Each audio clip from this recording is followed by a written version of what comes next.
I'm J. Jermaine Bay with Lodi Mortgage Pretium, Ante, Colorado.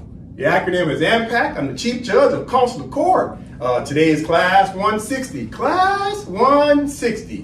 What did we learn in Class 159? Well, keep in mind, what is the subject matter? Well, we're talking about what? Decolonization, right? That is the order of the day. Why do I say decolonization is the order of the day? Well, it's because that's what's written in our own treaties. The Treaty of Madrid of 1880, right? Article 15, paragraph 1 says what? Any subject of Morocco who has been naturalized in a foreign country's jurisdiction shall return to Morocco. So let's pause right there. If the treaty provision, and keep in mind, treaty supreme law of the land, which means treaty provisions, i.e. the words of a treaty is supreme. If it says in Article 15 of the Treaty of Madrid of 1880 that the Moors shall return to Morocco, then that's called what? A mandate. That's a demand. That's a command. That's an obligation. Therefore, that's a what? An order. Order from who? The Sultan of Morocco. So the Sultan put that language in Article 15, paragraph 1, that the Moorish subjects shall return to Morocco. That's an order. Therefore, decolonization is the order of the day. Because when you come back and pledge your allegiance to the Empire of Morocco, that's an act of decolonization for both the people and the country.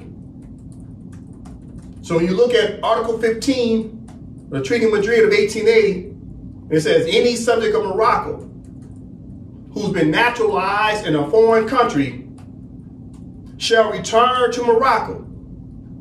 Then it goes on to say what else? And choose between the entire submission to the laws of the empire. But there lies the problem.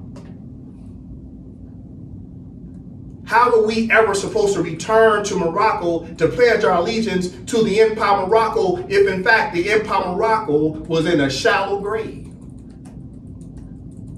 There wasn't a sultan since 1956. There was no Moorish government since 1956. The Empire of Morocco, as our mother, was in a shallow grave. So how could we follow the mandate, i.e. the order, if the Empire of Morocco itself was void of a sultan and void of a government? How do you pledge your consent, i.e. your allegiance, to a government that did not exist? So as we started to study Resolution 1514 of December 14, 1960, which is the United Nations resolution, the United Nations recognized that countries have been what? Submerged. The Empire of Morocco as a country had been submerged. It was in a shallow grave, i.e. mud floods. You ever heard of mud floods? The Empire of Morocco was stuck in a mud flood. They had to emerge. Therefore, if the country needed to emerge, that meant the country already what? Existed. Just like our Moorish buildings all around planet Earth that was stuck in the mud.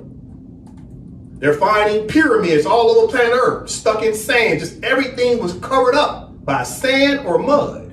And so was the Empire of Morocco as a country. It already existed. It is an exceptional personality when you start talking about a country. The character or the nature of the Empire of Morocco as a country was buried, but it always existed. So you have to understand that decolonization is the order of the day because the treaty says to do it. But how are we going to fulfill the provisions the order of the treaty when we did not have a sultan and we did not have a government in order for us to pledge allegiance with a pen back to said state. We were in the absence of the sultan, and we were in the absence of the government, and the country was submerged. Therefore, it had to emerge out of the mud flood. It had to emerge out of what? The shallow grave. Therefore, as we start to study in class 159, we talked about what? United Nations Resolution 1541 of December 15, 1960. You go down to principle what? 6, section A as in alpha. And it said what? It was one of the three choices. The first choice for people who are trying to do what? Decolonize it. It gave you a first choice. It said what? You can emerge as a sovereign and independent state. That's your first choice. That's your right to do so. But you have to catch the wordplay. It says emerge as a sovereign, independent state. That means it already had to what? Exist. Something can't emerge if it don't exist already. The Empire of Morocco is not a new country. It is an ancient country. It's a historic country that now has what? A contemporary constitution that represents an ancient country. But the only way to bring our mother out of the shallow grave was through the Constitution. It's about what? The express written agreement, commonly known as the will. W-I-L-L, the will. As you study international law, you keep noticing they say the word will. In Resolution 1514, it mentions the word will. In Resolution 1541, it mentions the word will. When you take a look now at the Treaty of Peace and Friendship of 1787 and 1836, Article 22, it mentions the word will. And this is the problem with the Moors. We never had the proper will, because the will is the properly written instrument that allowed the Empire of Morocco to do what? To emerge. You must do it with the proper pen, the competent pen, to raise her up, to bring her back to life. It's the resurrection. And this is why Vladimir Putin, showing the whole world symbols of Jesus. She must understand that the Moors been running around for decades talking about nationality was the order of the day. Okay, if you claim you know your nationality, then why haven't you decolonized by now? It's only been 96 years since Noble Draw Lee's been gone. 96 years, counted up from 1930 to the year 2025 is 96 years. Moors haven't done nothing to emerge as a sovereign and independent country. We did not understand the true order. Why not? Because for some reason, somebody decided to not only subjugate the Empire of Morocco and put it part of the mud flood, but some way, somehow, even the Moors decided to bury our own treaties in the mud as well. Moors didn't want to teach you about the Treaty of Madrid of 1880. Moors didn't want to tell you about the Act Algeciras of 1906. They didn't want to tell you about the Treaty of Fez of 1912. They didn't want to tell you about France versus the United States of America of 1952. They didn't want to tell you about the Western Sahara case of the International Court of Justice of 1975. They didn't want to tell you about the Mauritius Island case, Mauritius versus the UK, to get the advisory opinion from the International Court of Justice in 2019. All this has something to do with Moors and decolonization. Hell, the Moors won't even read the Charter of the United Nations, and Rahm Emanuel tried to tell you in 2012 to go read it. He said your rights were guaranteed in the Charter of the United Nations. Did you go read it? No. But Moors kept talking about nationality was the order of the day. Okay, what do you do next? What boxes do you check? It's called decolonization. You did not follow the reforms regarding the triple principle or the Act Algeciras of 1906. You know why Moors were never taught about our own treaties? Because none of the Grand Sheiks want to tell you that the Sultan is in charge. The Grand Sheiks want to maintain their own power and undermine the Sultan. And this is why they don't like to talk about the Sultan. You see, being a Grand Sheik gives you privileges, but it don't give you rights. Who has the right? The Sultan of Morocco. That's a well-settled principle according to treaties. They don't say nothing in the treaties about Grand Sheiks or the sovereign. It says the Sultan, His Majesty, the Sultan, His Sharifian Majesty is the person who sits in the big chair. It don't say nothing in the treaties about a prophet. Let's keep it real. None of the treaties mention anything about a prophet sitting in the big chair. It says the Sultan sits in the big chair. And this is the problem amongst the Moors. They don't know the distinction between public law and private law. Under public law, who sits in the big chair? The Sultan. In private law, who sits in the big chair? Your prophets. That's fine. But when you say your prophet sits in the big chair, guess what you just agreed to? Being colonized and naturalized.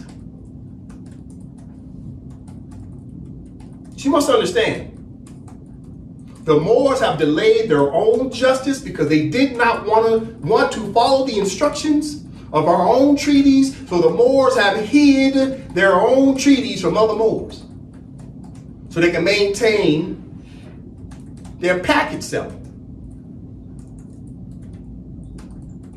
The Moors undermine the Moors. You must understand this. So in class 159, we started learning that what? Vladimir Putin and China, etc., they've been trying to help colonize people. This is why the United States does not like Russia and Putin. That's why they don't like China. Why? Because now colonized people have what? Options. You see, when you don't have options, you have to go with the status quo. So Russia and China offers colonized people what? Options. But guess what else offered the Moors options? The Treaty of Madrid of 1880, Article 15, says any subject of Morocco who's been naturalized in a foreign country shall return to Morocco. And then it says what next? And then choose between the entire submission to the laws of the empire. That was a choice you had since 1880. Way before Russia and China even came on the scene.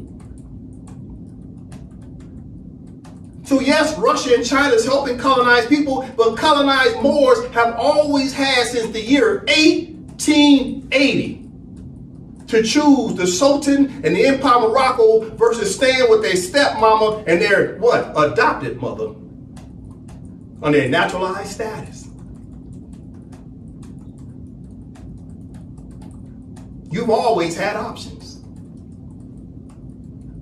But like I told you in class 159 and class 158, when you choose the wrong name of the nation because you created some fictitious name, you undermine your own mother. Only your mother can give you your name. Your mother names you at birth. You don't name your damn self when you born out the womb. Somebody gives you a name.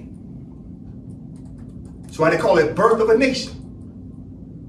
And who's your mother? The Empire of Morocco. And all her children's name what? Moroccan. And what did you do? You ran off and created all these fictitious other names and named your own self. You call yourself Cherokee.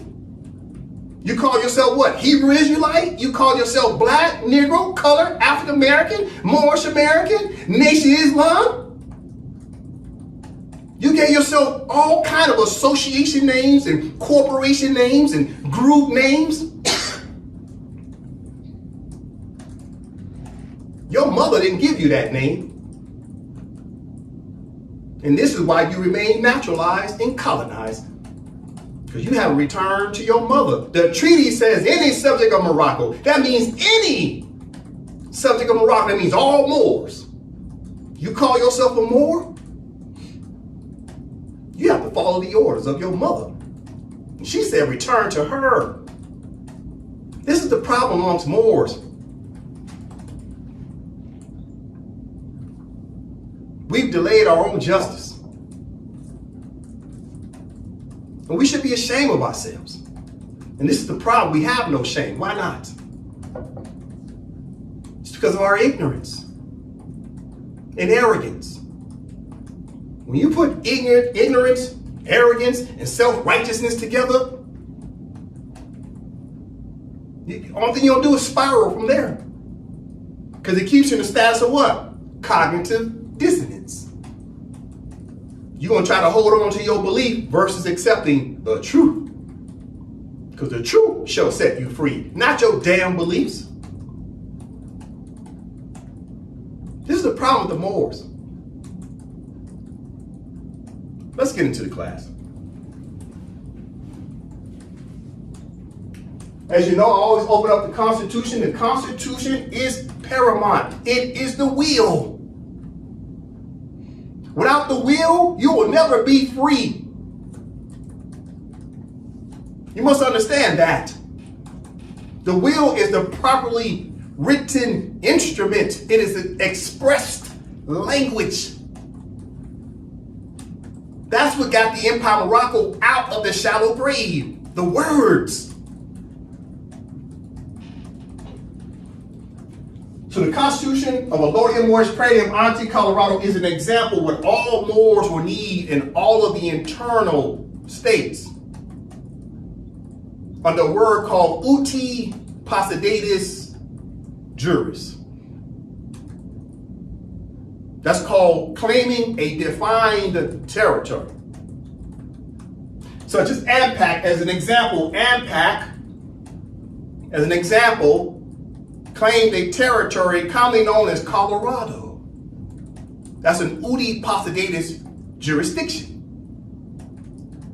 That the executive branch, legislative branch, and judicial branch now oversees that territory on behalf of who?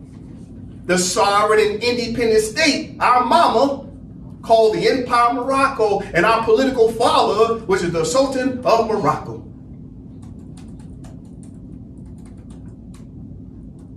The Empire of Morocco acts as an umbrella to put all internal Moorish states under what? A status of protections. And it started with the Constitution. But, like I said, the Empire of Morocco, as an example, the Empire of Morocco's Constitution is a sovereign and independent what? State. But in international law is known as what? A country.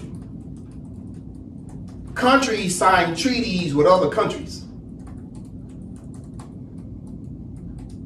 It has the highest political status in law, which is the state. That must be understood. So the Empire of Morocco, that's the name on the treaties. Therefore, that's the proper person in international law and on the treaties. So this is your mother, Empire of Morocco. Her children are who? Moroccan. Anybody claiming to be anything other than Moroccan is just something that's arbitrary and capricious. It's a misnomer.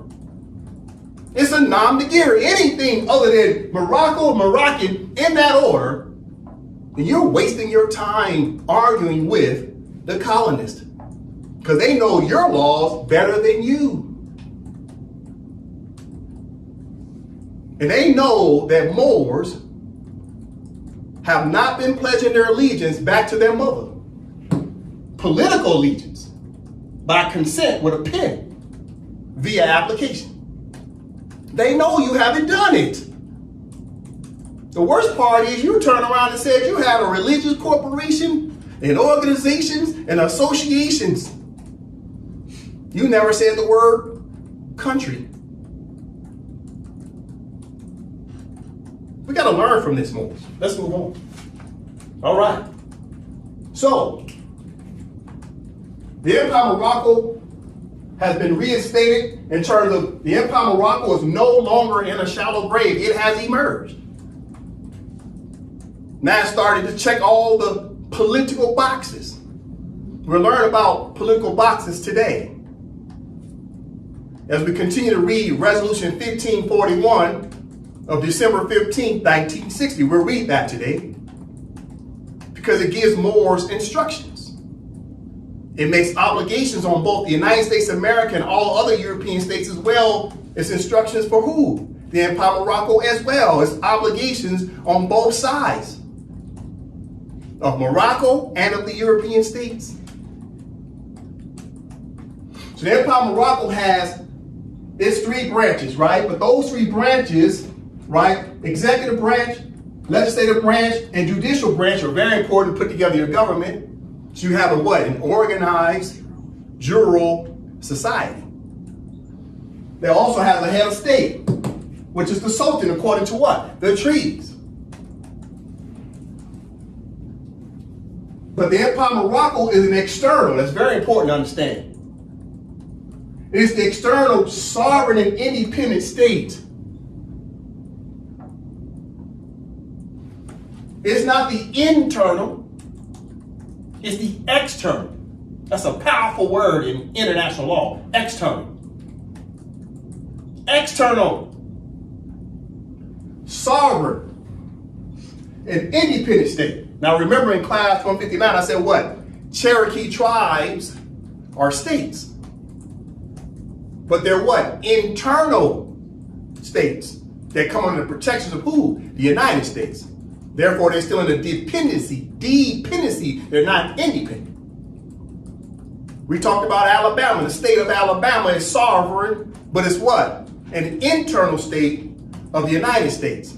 Therefore, Alabama is not independent. Let me clean that up.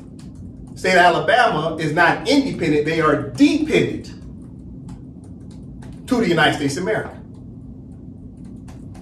They're an internal state. So who's the external state? The external sovereign independent state is the Empire of Morocco. But what's one of the most important words there other than the word Morocco? It's the word what? Empire. That word is very important to the Moors. The word empire means what? That the Empire of Morocco as a country oversees other what? Countries and states. It has the highest political status. Therefore, not only are our treaties binding on all the European states, but also Moroccan law. Moroccan law is binding on European states because the European states are where? In the jurisdiction of the Empire of Morocco. That must be understood. Let's continue. So the Moors know we've already read over Resolution 1514 of December 14, 1960. We read the 12 paragraphs of the preamble, and then we read the 7 articles, right? So in class 159, we started to touch on Resolution 1541 of December 15, 1960, right? Which is the next following day, United Nations wrote another decolonization resolution. And I started talking about how Vladimir Putin understands how to enforce all 3 documents. What's the 3 documents? The Charter of the United Nations, Resolution 1514, as well as Resolution 1541. So Russia and China, they know about all these documents, and they're helping people to decolonize. That must be understood. Listen. So as the Moors start to read the United Nations resolution, the first obligation was on us as a people. Russia, China, and other member states of the United Nations, so there's 193 member states. Russia and China is only 2 out of all those states. So all countries on planet Earth can assist the Empire of Morocco. All of them. Keep in mind, when these resolutions came out in 1960, 89 countries voted what? Yes. None of the member states voted no. And what? How many abstained? 8 or 9 abstained, right? Which means those 89 plus countries who also agreed to decolonization can assist the Empire of Morocco. Not just Russia and China, but all countries who are in favor of decolonization can assist the Empire of Morocco.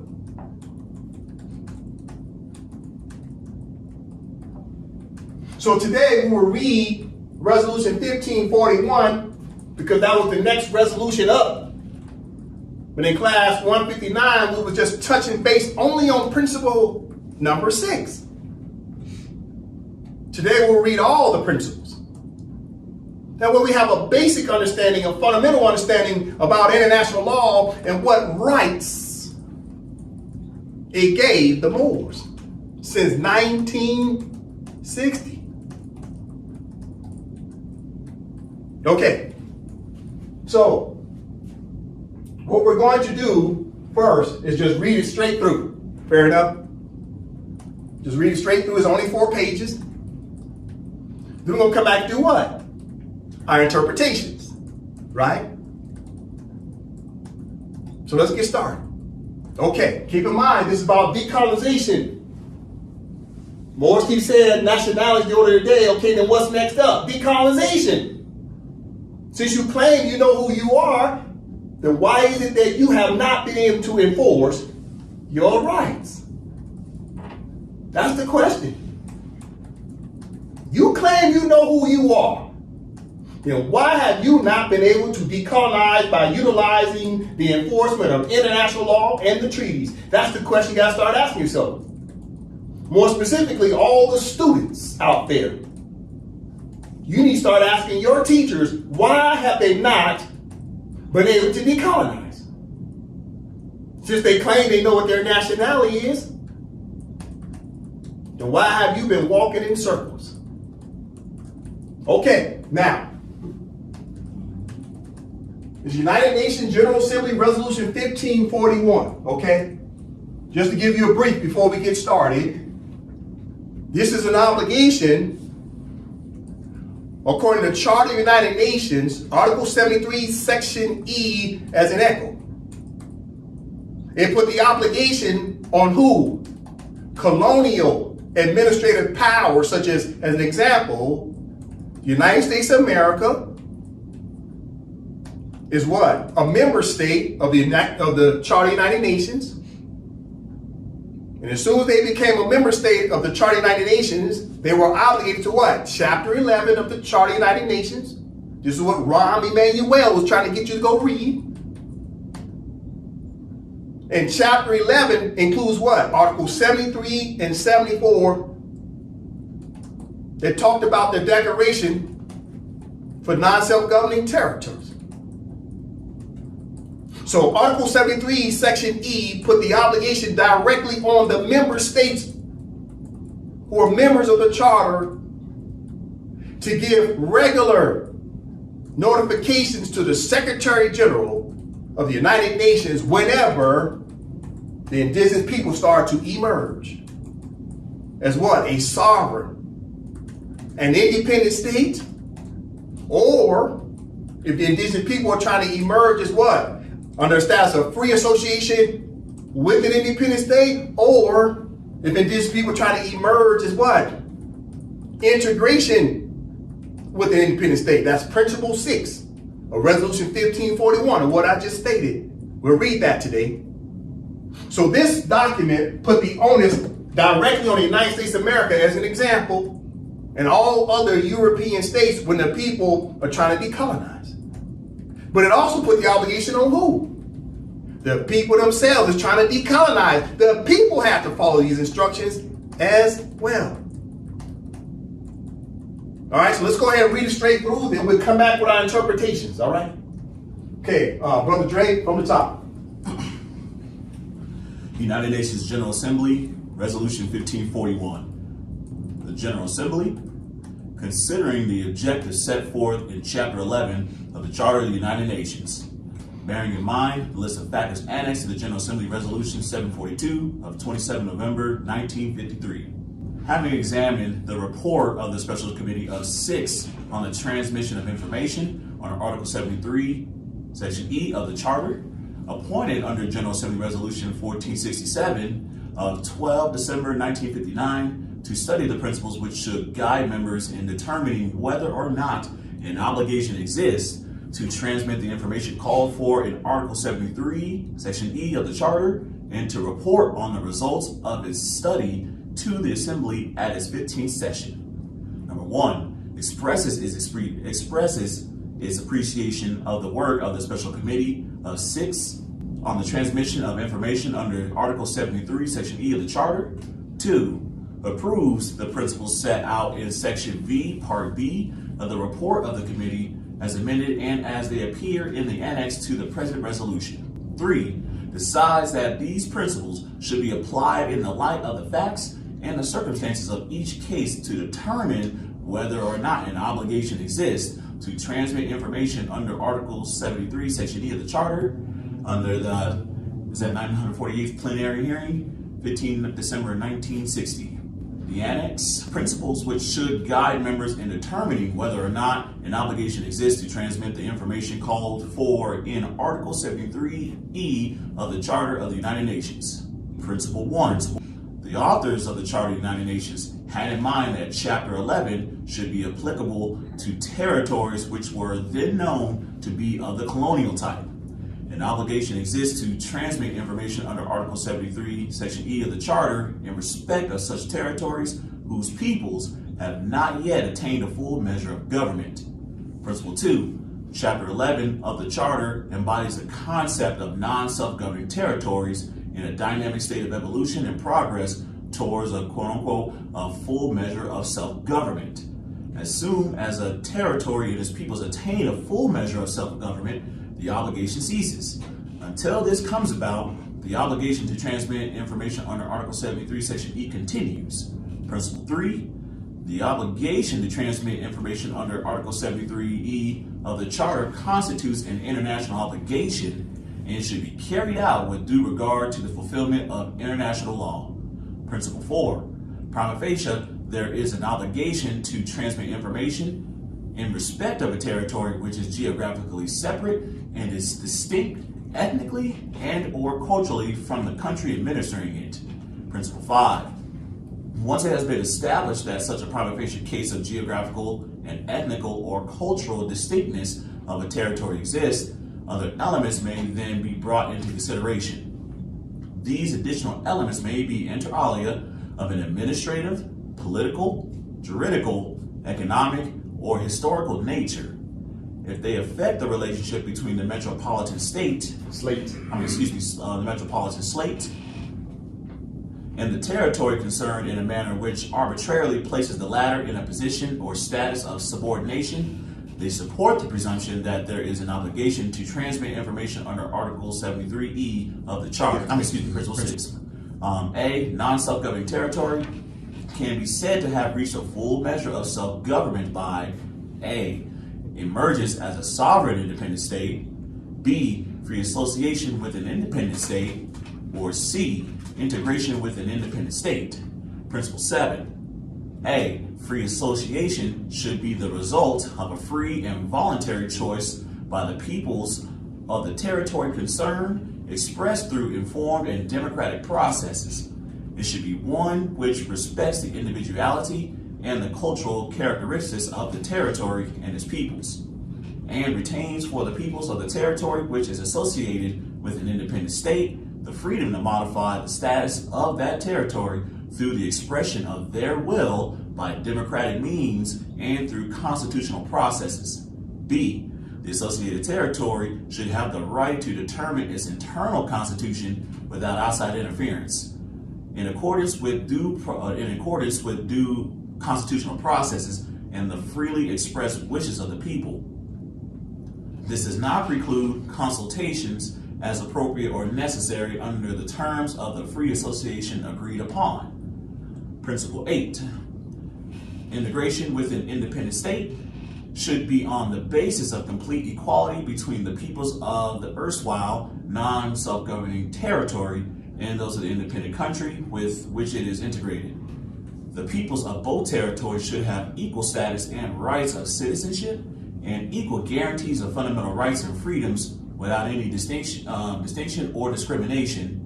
Both should have equal rights and opportunities for representation and effective participation at all levels in the executive, legislative, and judicial organs of government. Principle 9. Integration should have come about in the following circumstances. A. The integrating territory should have attained an advanced stage of self-government with free political institutions, so that its peoples would have the capacity to make a responsible choice through informed and democratic processes. B. The integration should be the result of the freely expressed wishes of the territory's peoples, acting with full knowledge of the change in their status, their wishes having been expressed through informed and democratic processes, impartially conducted, and based on universal adult suffrage. The United Nations could, when it deems necessary, supervise these processes. Principle 10. The transmission of information in respect of non-self-governing territories under Article 73E of the Charter is subject to such limitation as security and constitutional considerations may require. This means that the extent of the information may be limited in certain circumstances, but the limitation in Article 73E cannot relieve a member state of the obligations of Chapter 11. The limitation, the quote-unquote limitation, can relate only to the quantum of information of economic, social, and educational nature to be transmitted. Principle 11. The only constitutional considerations to which Article 73E of the Charter refers are those arising from constitutional relations of the territory with the administering member. They refer to a situation in which the Constitution of the territory gives it self-government in economic, social, and educational matters through freely elected institutions.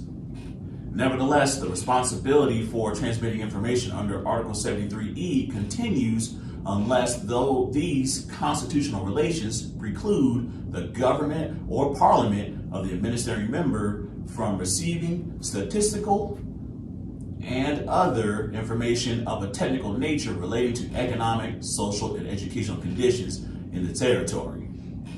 Principle 12. Security considerations have not been invoked in the past. Only in very exceptional circumstances can information on economic, social, and educational conditions have any security aspect. In other circumstances, therefore, there should be no necessity to limit the transmission of information on security grounds. All right, thank you very much. So as you can see, there's only 12 principles, right? So it's a short read, 12 principles. So let's go back and do our interpretations, right, of what? The law. We're reading law out loud. What type of law? International law, okay? All right. So, what is the title? United Nations General Assembly Resolution 1541. So who established this resolution? The General Assembly members of what? United Nations. The United Nations is what? Member what? States, i.e. what? Member countries. So they are the ones who are assisting with Decolonization. This is the contract they wrote amongst themselves to enforce.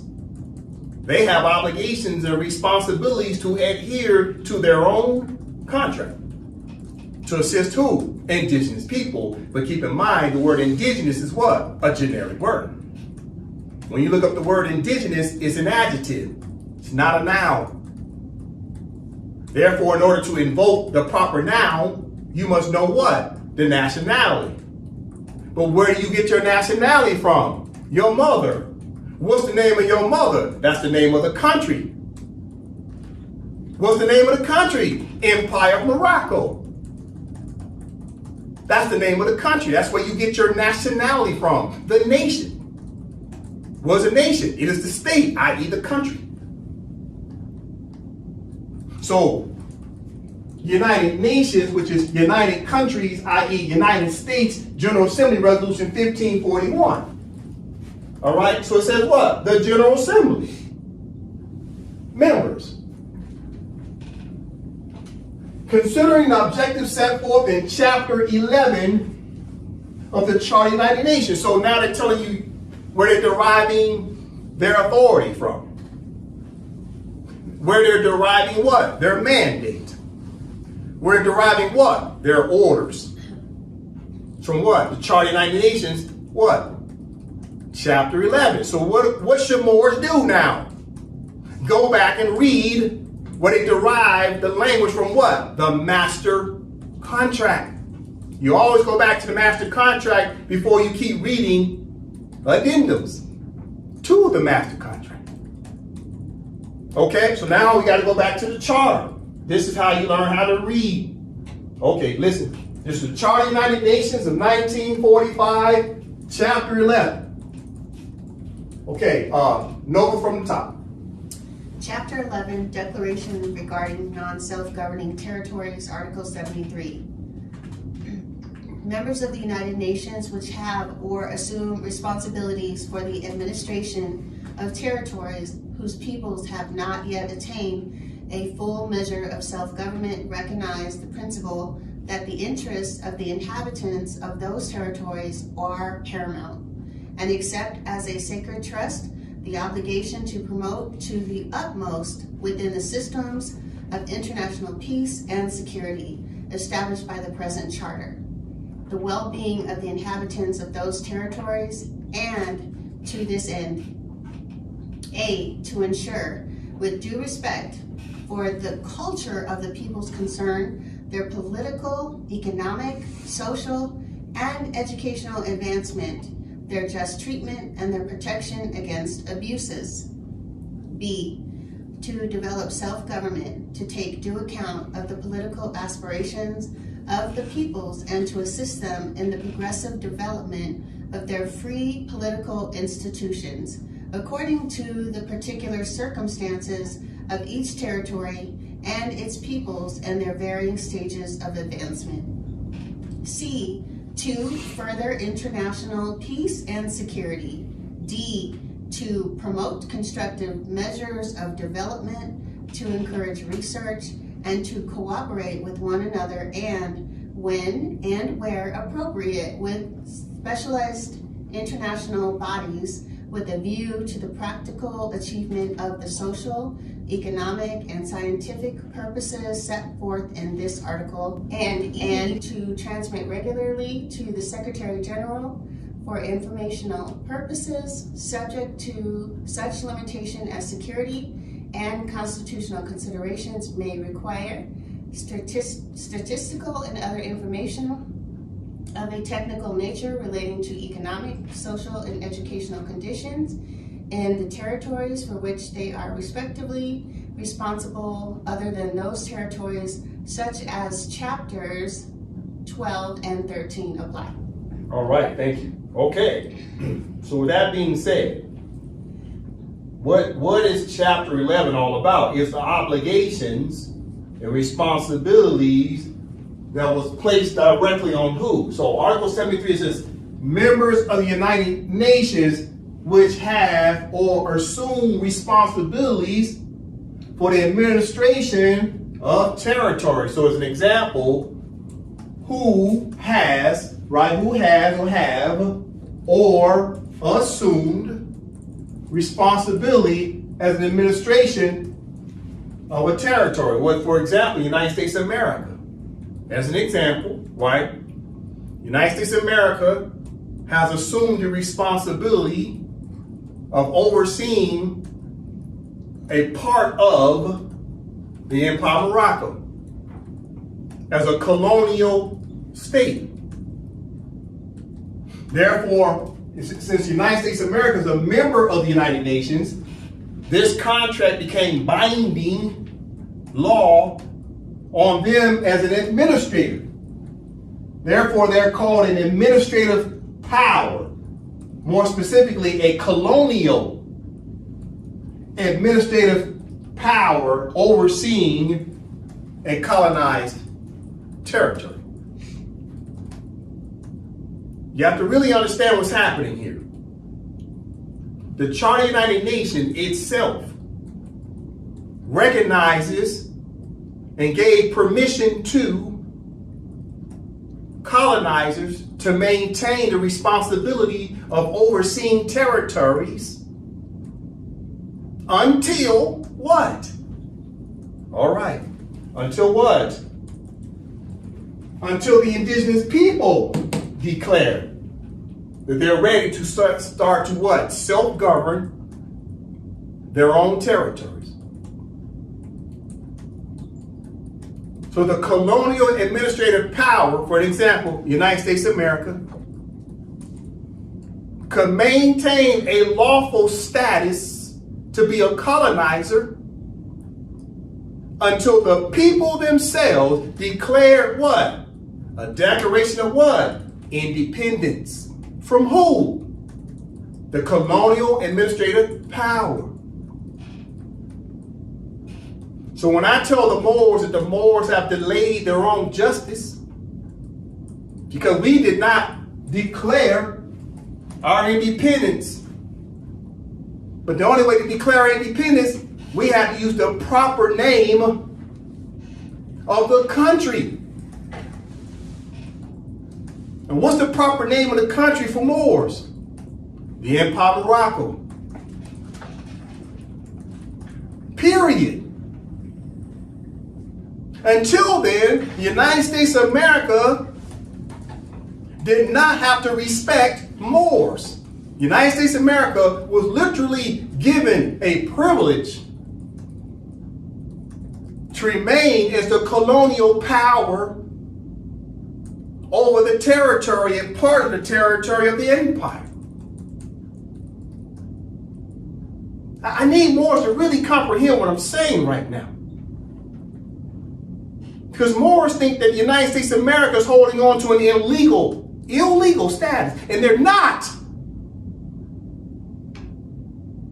The Charter of the United Nations gave them permission, a privilege, as well as the Sultan of Morocco in the year 1880, also through a multilateral treaty, also gave the colonists permission to maintain jurisdiction in the Empire of Morocco. So everything the United States of America has been doing, as an example, because you got Canada, Great Britain, France, Germany, all the European states, they've been maintaining a lawful privilege to maintain their laws in their courts over the Empire of Morocco because of the Charter of the United Nations and because of the Treaty of Madrid of 1880. Now, for the record, before we go back to Resolution 1541 of 1960, let's quickly, as a point of reference, because I have to back up what I just said. We have to read the Treaty of Madrid of 1880, Article 15. We have to read it. I know we read it 1,000 times. I've tried to give it a break, but we got to go back to it. This has to make sense to the Moors. To see that the Europeans have always had permission, but it was a privilege to maintain their laws and courts over the Moors to maintain an administration. What's an administration? A government. That's what administration means. Administration means what? An administration means the government. You ever heard of the Obama administration? You ever heard of the Trump administration? Administration, their government over our territory, the Empire of Morocco, lawfully. Until Moors did what? Declared what? Independence. So let's go to the Treaty of Madrid of 1880, Article 15, as a point of reference because we're talking law. What type of law? Public law. The Charter of the United Nations is public law. International law is public law. It's not private law. Your treaties is public law, not private law. Listen, we have to do this real fast. Brother Joseph, from the top. Right of protection in Morocco, July 3rd, 1880. Which this is the Treaty of Madrid of 1880. And right at the top it says what? Right of protections in Morocco. Read it again, Brother Joseph. Right of protection in Morocco. So who's given a right? The Sultan of Morocco is giving the colonizers, i.e. the United States of America and the other 12 signatory powers, to this multilateral treaty.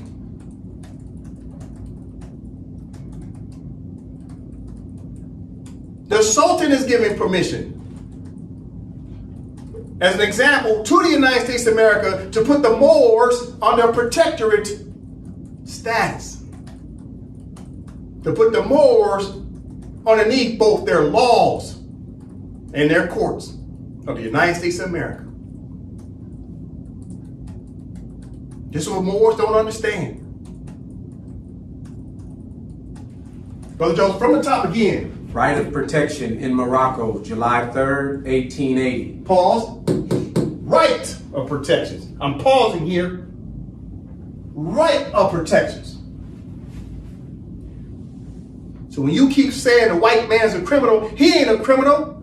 It's just that you don't understand your own rights. Because he understands his rights is to put you under protections.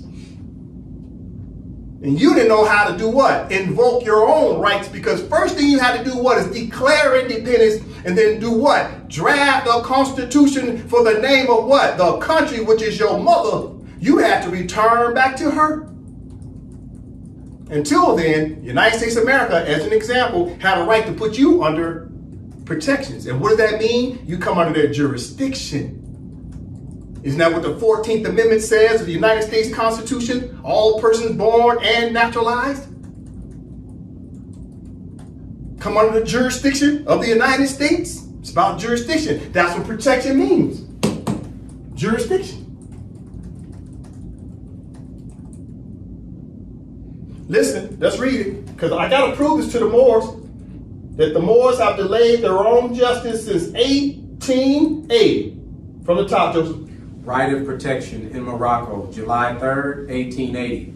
Article 15. Any subject of Morocco who has been naturalized in a foreign country and who shall return to Morocco shall, after having remained for a length of time equal to that which shall have been regularly necessary for him to obtain such naturalization, choose between entire submission to the laws of the empire and the obligation to quit Morocco, unless it shall be proved that his naturalization in a foreign country was obtained with the consent of the government of Morocco. Foreign naturalization heretofore acquired by subjects of Morocco, according to the rules established by the laws of each country, shall be continued to them as regards all its effects without any restrictions. Thank you very much. So, Article 15, paragraphs 1 and 2. Paragraph 1, decolonization. Paragraph 2, colonization. From the top, any subject of Morocco, that's all Moors. Moors are subjects of what? Morocco. Any subject of Morocco. Did it say subjects of America? Did it say subjects of Canada? Did it say subjects of Great Britain? Did it say subjects of France? No. Even though you've been naturalized, the Europeans still know who your mother is. They know who your biological mother is because they know that they are who? Your adopted mother, your stepmother, your foster mother. Listen, keep in mind, the Sultan and the Empire of Morocco were there when this was being written. Any subject of Morocco, which is the Moors, who has been naturalized in a foreign country, what does that first sentence tell you? That all the countries in Morocco are what? Foreign.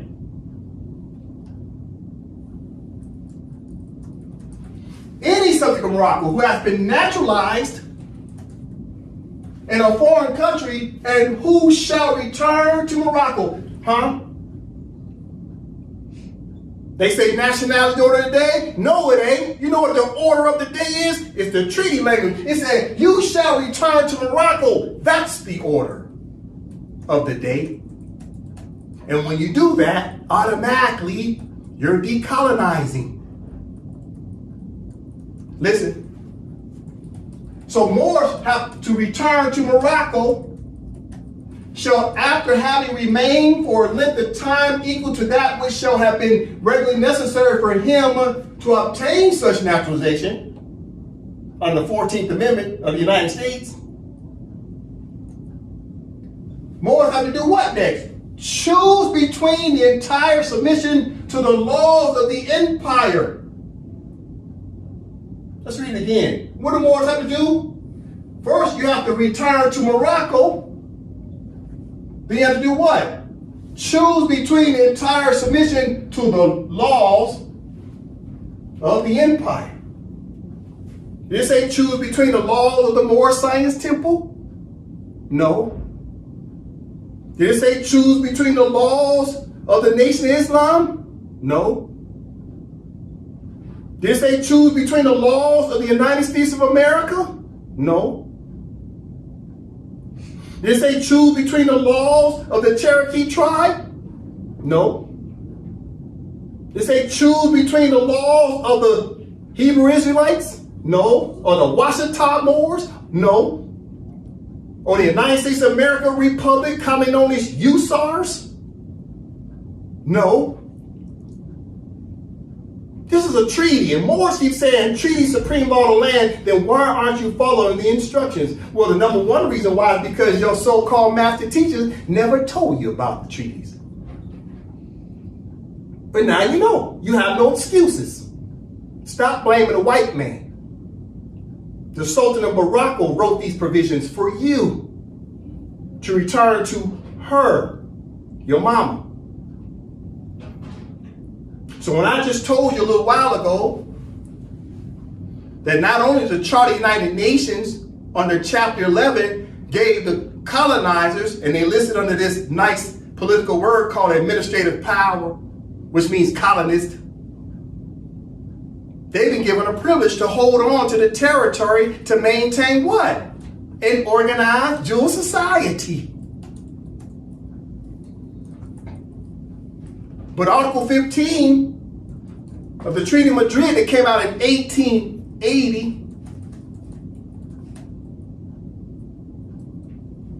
also told the Moors, you have a right to come home or you're going to remain naturalized. The Treaty of Madrid came out 65 years before the Charter of the United Nations. The Treaty of Madrid came out years before Russia and China ever started helping colonize people. So I'm underscoring this for a reason. I'm trying to get the Moors to understand we as Moors delayed our own justice. It was an obstruction of our own justice.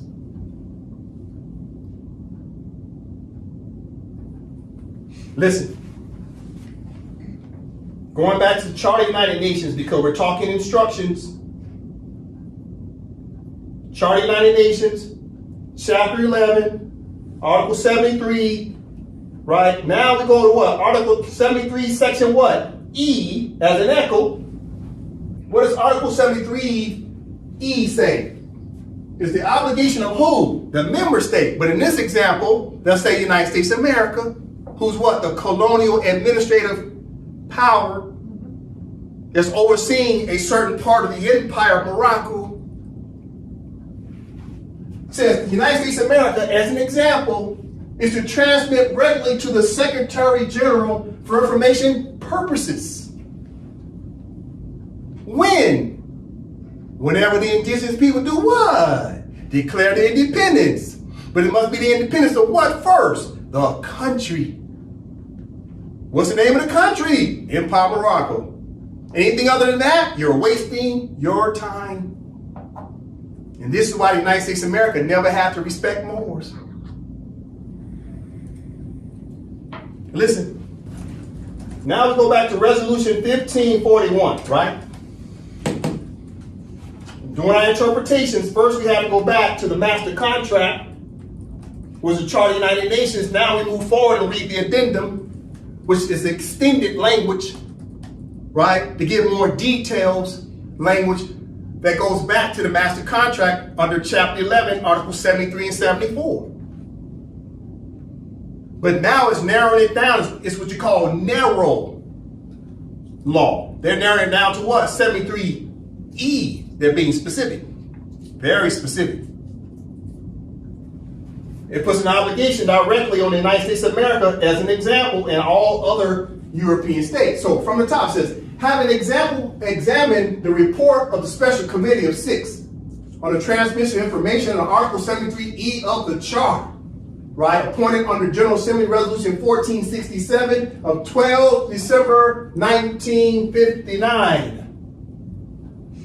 To study the principles which should guide members in determining whether or not an obligation exists to transmit the information called for in Article 73E of the Charter, and to report on the results of its study to the Assembly as its 15th session. Now listen.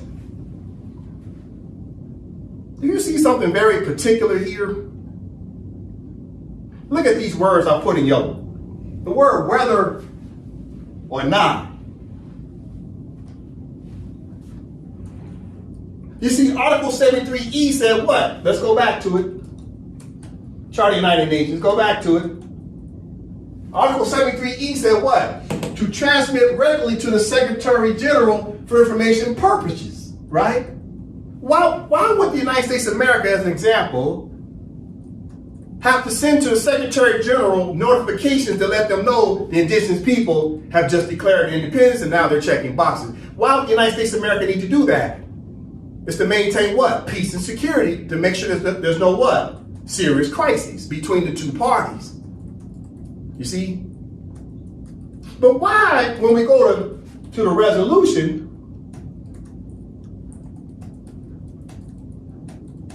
it says the member, let's say United States of America, the member, it has to determine whether or not they're obligated to Article 73, Section E. Why would they put that language there? We got to underscore that. You see, if Moors wake up and they using all these patently frivolous names, claiming independence under the wrong name and political status, the United States of America did not have a responsibility to let the Secretary General of the United Nations know that the Moors are now declaring independence and checking political boxes. So, the United States of America had a choice of whether or not. Well, what determined that? The Moors themselves. If the Moors were not following the instructions of international law, and emerging as what? The ancient state of the Empire of Morocco, and they was using any other name other than that, then guess what? The United States of America as a member did not have to notify the United Nations about anything regarding Moors. You understand why they wrote the word whether or not? I'm underscoring that. Please understand what I'm saying. Moors delayed their own justice. So whether or not what? An obligation exists. In other words, if the United States of America have to adhere to the contract or not. So ever since Noble Drew Ali transition in 1929, Noble Drew Ali tried to tell you you're Moroccans. He gets assassinated. And ever since 1930, what have the Moors been saying their nationality is? American. Instead of what? Moroccan.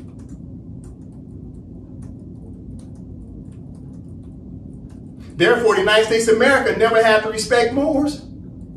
And United States of America never had what? An obligation. No obligation to any of the contracts existed. United States of America never had to respect Moors because the Moors were not respecting themselves according to what? The contracts. Did the Moors return to Morocco and choose between entire submission to the laws of the Empire of Morocco? The answer is what? No. Since Moors didn't do it because they would pledge allegiance to what? Religious corporations. Therefore, the United States of America did not have a what? Obligation to abide by the contracts.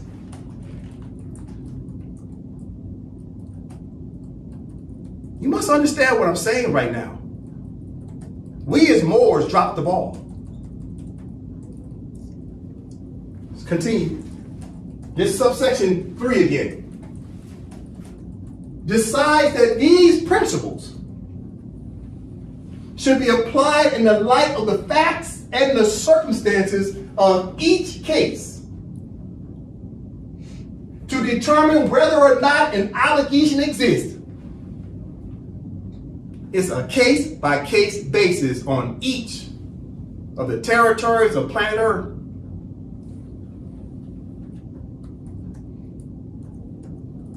So the Moors, on a case, the case of the Moors was the name of my mother, Empire Morocco. As soon as you claimed any name other than that, guess what? There was no case. You waived your own right to invoke your rights because you failed to follow the instructions of your own Moorish treaty, Article 15, the Treaty of Madrid said return to Morocco. You didn't do it. Therefore, no obligation exists for the United States of America to respect Moors. This is contract law. Moors kept talking about, yeah, we study contracts. No, you don't. You've been faking it. Because first of all, you didn't know who the hell you are. Even though Noble told you you're Moroccan, and right after you assassinated him, because who assassinated Noble Drew Ali? The members of the Moor Science Temple. And after that, they came out of there in 1930 and split 3 ways, and everybody said they was reincarnated Noble Drew Ali. But yet they were saying they're Americans, but Noble said he's Moroccan. So how can you be reincarnated if you ain't saying you're Moroccan? No, you're just simply a con artist. All of you who call yourself master teachers. Listen. All right, let's get at it. All right, principle number 1. Okay, so Article 73E of the Charter of the United Nations, Principle 1. But wait, what does principle mean? Why didn't they say Article 1? Why didn't they say Clause 1? Why didn't they say Section 1? Why did they say Part 1? Why did they choose the word principle? This must be understood. Listen, we gotta learn how to read as a people. This is Black's Law Dictionary, 4th edition. Let's read the definition of principle. Okay, Brother Dre from the top. Principle, a fundamental truth or doctrine, as of law, a comprehensive rule or doctrine which furnishes a basis or origin for others, a settled rule of action, procedure, or legal determination, a truth or proposition so clear that it cannot be proved or contradicted unless by a proposition which is still clear, that which constitutes the essence of a body or its constituent parts. Pause. So principle, right? Principle means what? A fundamental truth. It's a fundamental, right? Or doctrine as law. So principles are of law. And it's what? Comprehensive rule. What does comprehensive mean? It means basically it's in writing, you can comprehend it. Comprehend what? The truth. Did it say fact? Did it say fundamental fact? No, it said fundamental what? Truth. These are principles. Listen. It furnishes a basis or origin for others. In other words, principles is just a basic. It's basis of law. What do I mean? It's a floor.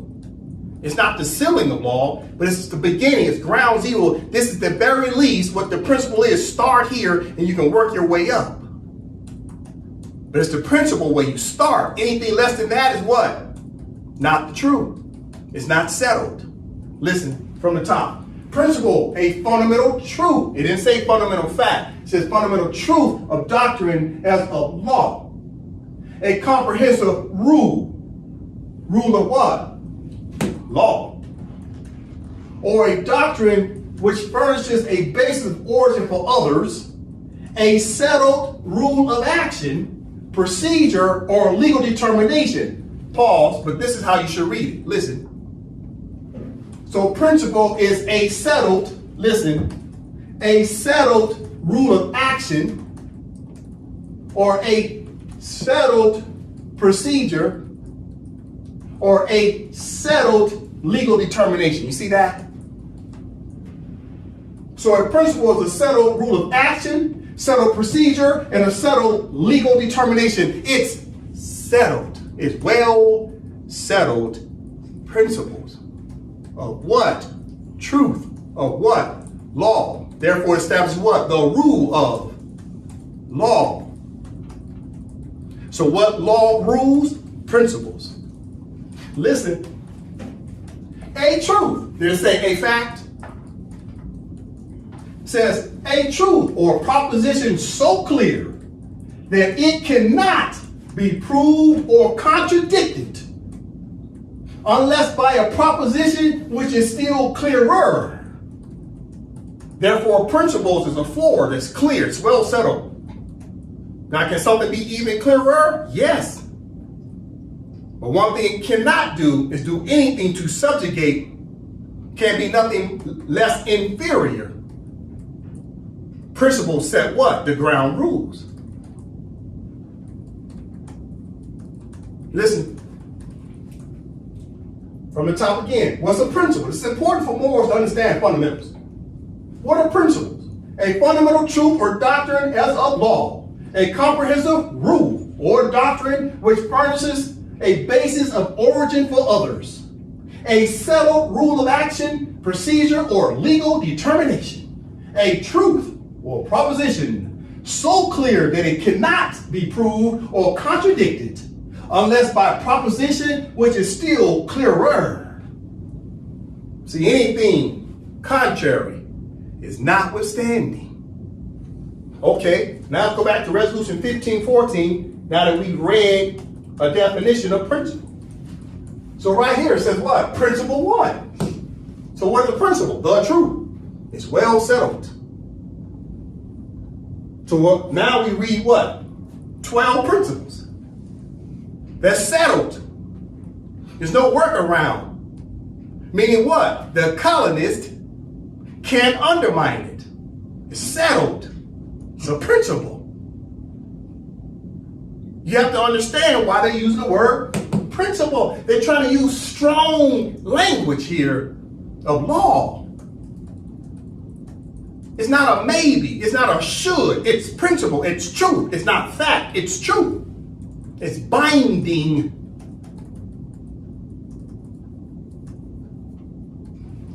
Principle 1. The authors of the Charter of the United Nations had in mind that Chapter 11 should be applicable of territories which are then known to be of a colonial type.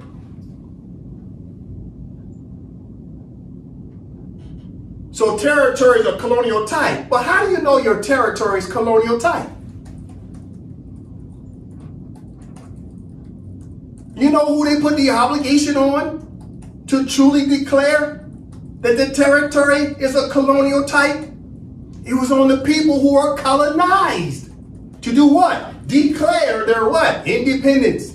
That automatically registers the territory being what? A colonial type.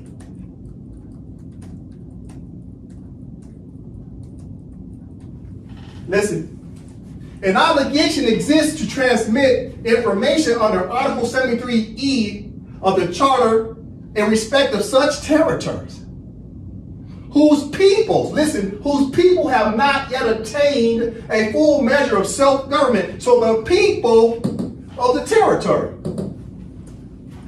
have to declare their independence. Listen, did you catch it? See the sequential order?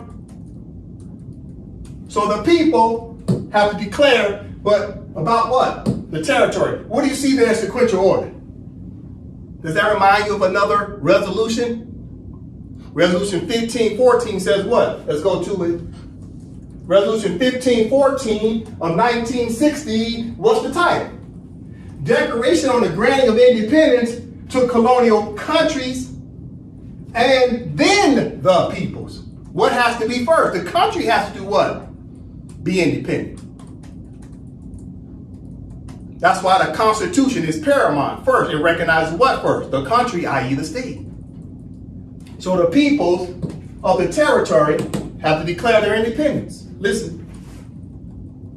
Resolution 1541 is talking about territories, peoples, i.e. countries, peoples. You see it? They keep putting things in sequential order for Moors to follow instructions.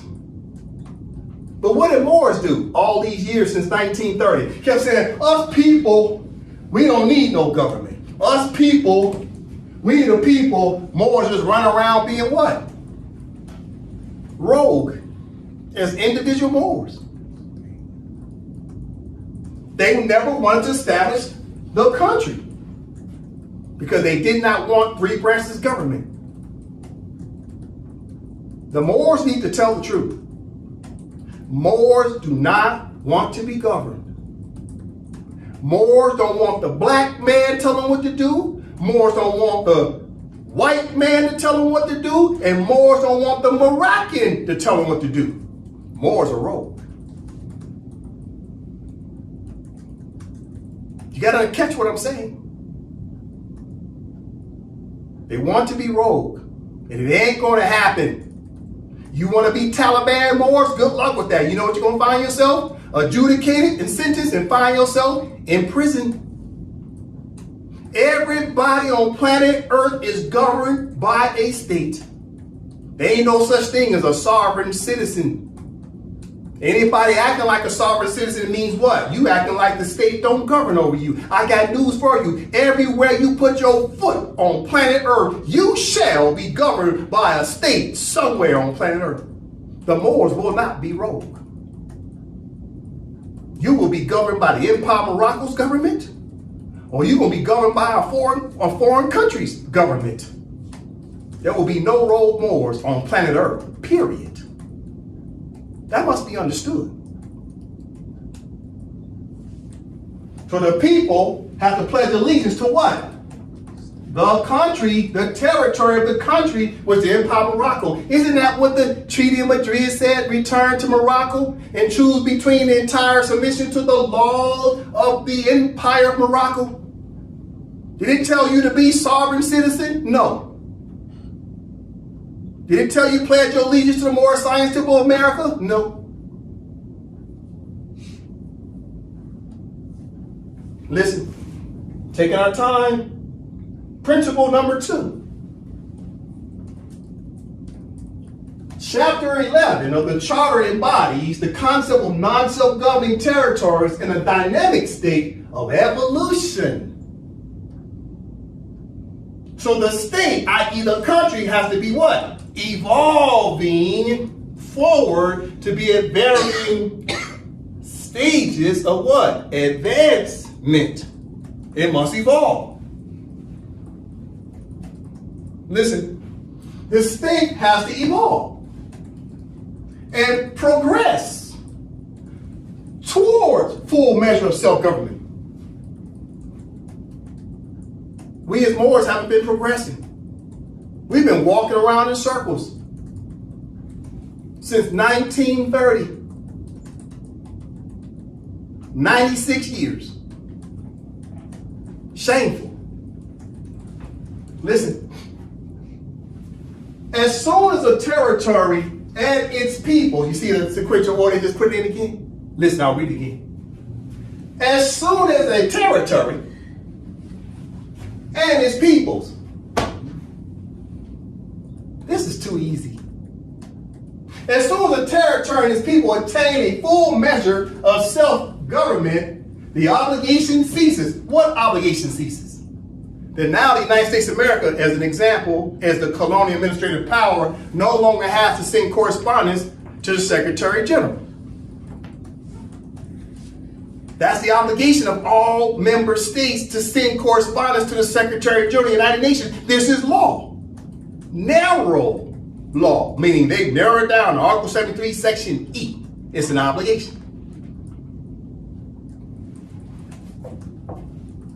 So the obligation ceases once the Moors have full measure of self-government. In the meantime, the United States of America has to keep sending correspondence to the Secretary General. Why is that? It's to make sure there's no serious crisis going on. The United States of America has to continue to give notification to the United Nations Secretary General and the other General Assembly members. Everything that's going on between the two nations, meaning Empire of Morocco, United States of America, especially since it's a shared jurisdiction. See, that keeps the United States of America honest, because they got to tell the United Nations about everything. So what is the United Nations operating as? A referee, an umpire, an arbitrator, a trustee.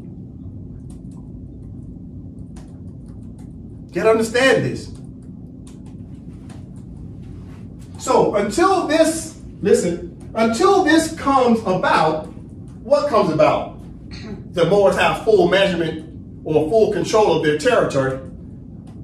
So once the Moors have full control of their government, then the colonizer no longer has to send letters to the United Nations.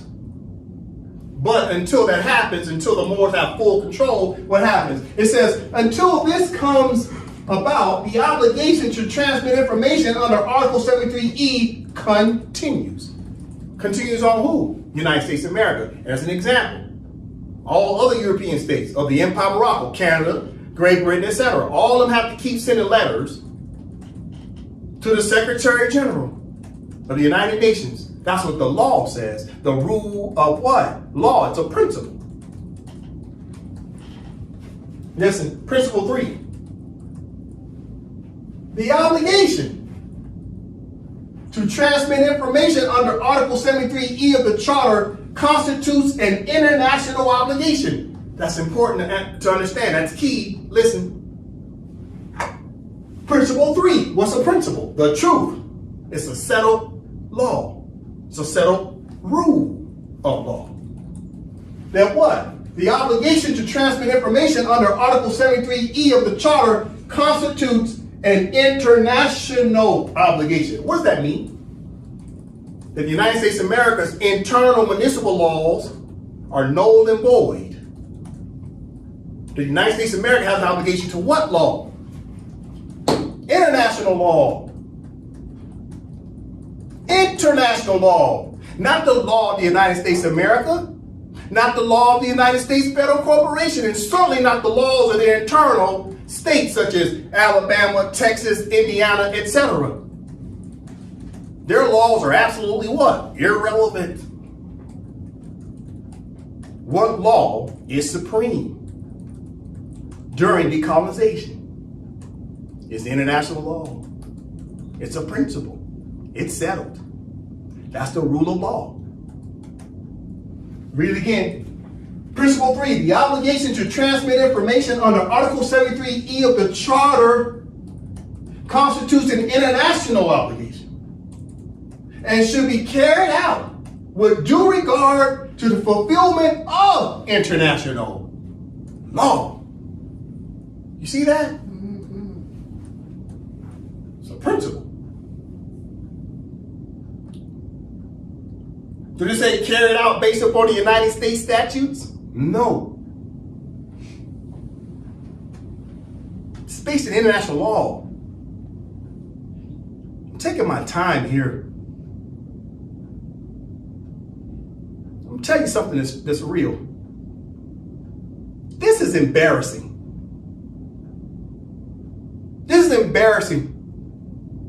This document been out since 1960. 65 years ago. Why don't the Moors know about this already? This is embarrassing. And we don't know nothing about international law. But yet the islanders know all about it. Africa knows all about it. All of Asia knows all about it. No wonder the Moors keep running around talking about the East gonna come save us. We must be the last ones to wake up on planet Earth, and everybody else knew about it before us. Is that what the Moors are saying out loud and they don't realize it? That everybody knew about international law before these ignorant Moors of the West knew about it? Now you looking up, you want some savior to come save you when you could have saved yourself since 1880? This is embarrassing. We got to keep it real.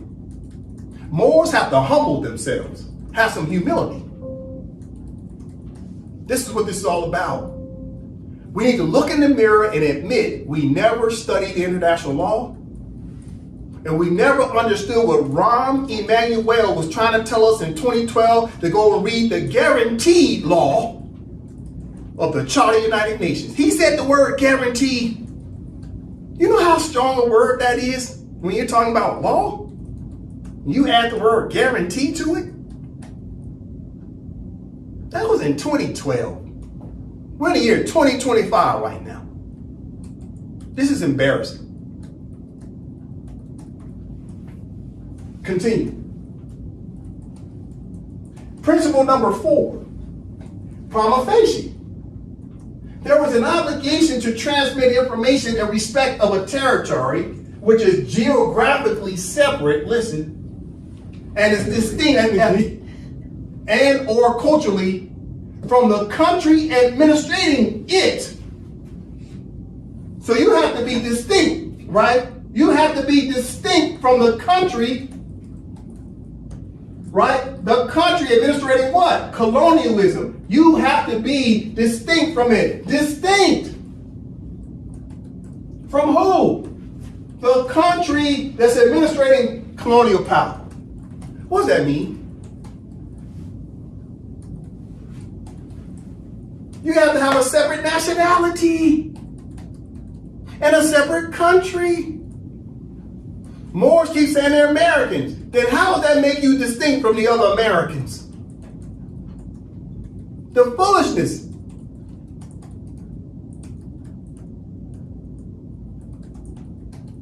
You have to be distinct from the other country.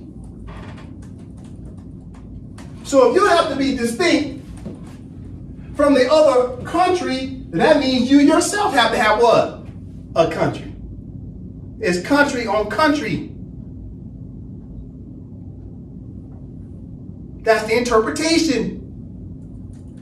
Your country has to be distinct from the other country. Based on what? Nationality. But yet they throw in this word, catch it, geographically. Geographically speaking. Well, what does that mean? Isn't that kind of tricky? They saying, oh, only Puerto Rico can decolonize because geographically speaking, Puerto Rico's an island outside of the mainland or inland. Nah.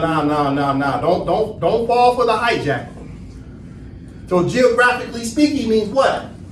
You're talking territories or what? Jurisdiction. Geographically speaking, all the Europeans are where? In Morocco. That's geographically speaking. Or the United States of America as a country will put on a map, oh, this is the United States. That's geographically speaking. Or the state of Alabama say, geographically speaking, this is Alabama. Within Alabama, they have counties like Auburn. Alabama, isn't that geographically speaking?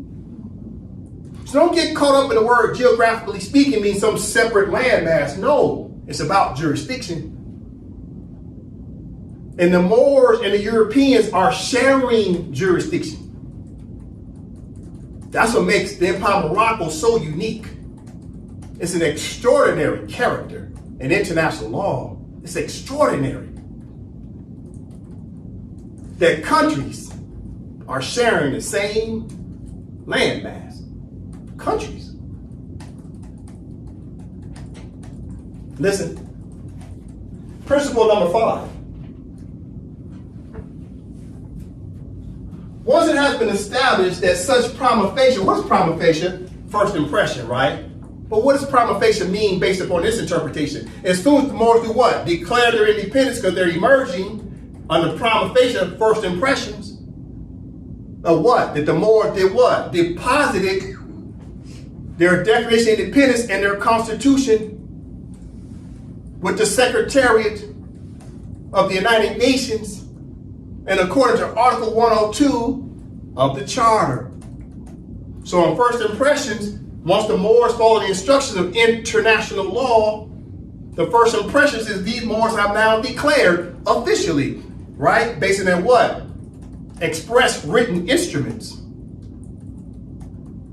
That's law, that's procedure. Listen. So principle 5, once it has been established that such prima facie case, geographical and ethnical or cultural distinctiveness of a territory exists, other elements may then be brought into consideration. Listen. These additional elements may be inter alia, meaning amongst other things, of an administrative, political, juridical, economic, or historical nature. So what do we need? These additional elements may be what? Administrative? What's administrative? Where's your dang on government and state, your political state? Your 3 branches of government. It could be political. What's political? That's the political tie to said country. It could be juridical. What does juridical mean? That is the government, the administration of the Moors had to put together their own organized jewel society. That's what juridical means. That's the government. We had to create our own administration. It's Moors.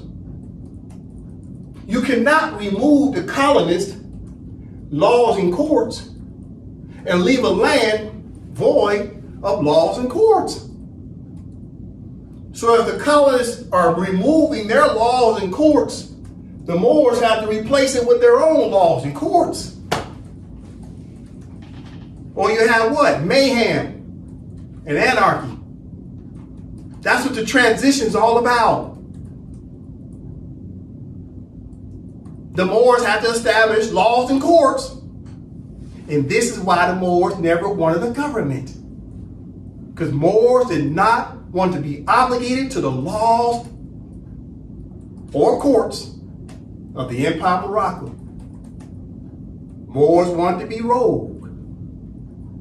They don't want the white man to tell them what to do. They don't want the black man to tell them what to do. And they don't want the Moroccan to tell them what to do. But I got news for you. Somebody's government gonna tell you what the hell to do. Somebody's mama and political father is gonna have jurisdiction over you. And it won't be the Moorish Science Temple of America either. It's gonna be a country that's got laws and courts to govern over you. So you can choose between the entire submission to the laws of the empire or remain naturalized with Uncle Sam. Those are your choices. Listen. So the Moors needed administration. Moors needed political ties to the country. Moors needed a juridical personality, which is the governing body of the three branches of government, in order to maintain what? Their economics, or what? A historical nature. What's a historical nature? The Empire of Morocco is historical. It's ancient. It has an ancient nature. It has a historical nature. It's not a new state. It's not a new kid on the block. It's everybody's great-great-great-grandfather. It's everybody's great-great-great-grandmother. That's who the Empire of Morocco is. It's historical. It's ancient. It's BCE. You know what BCE is? Before Christ era.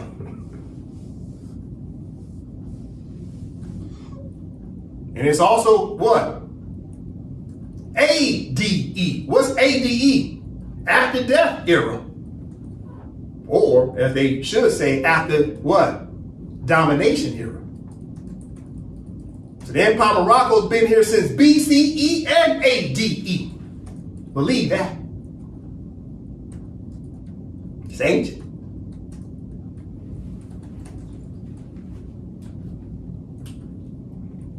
Now listen, Moors, you got to pay attention here. Under principle number 5, listen to what it says. If they affect the relationship, who is the they? If they affect the relationship, what? What's the they?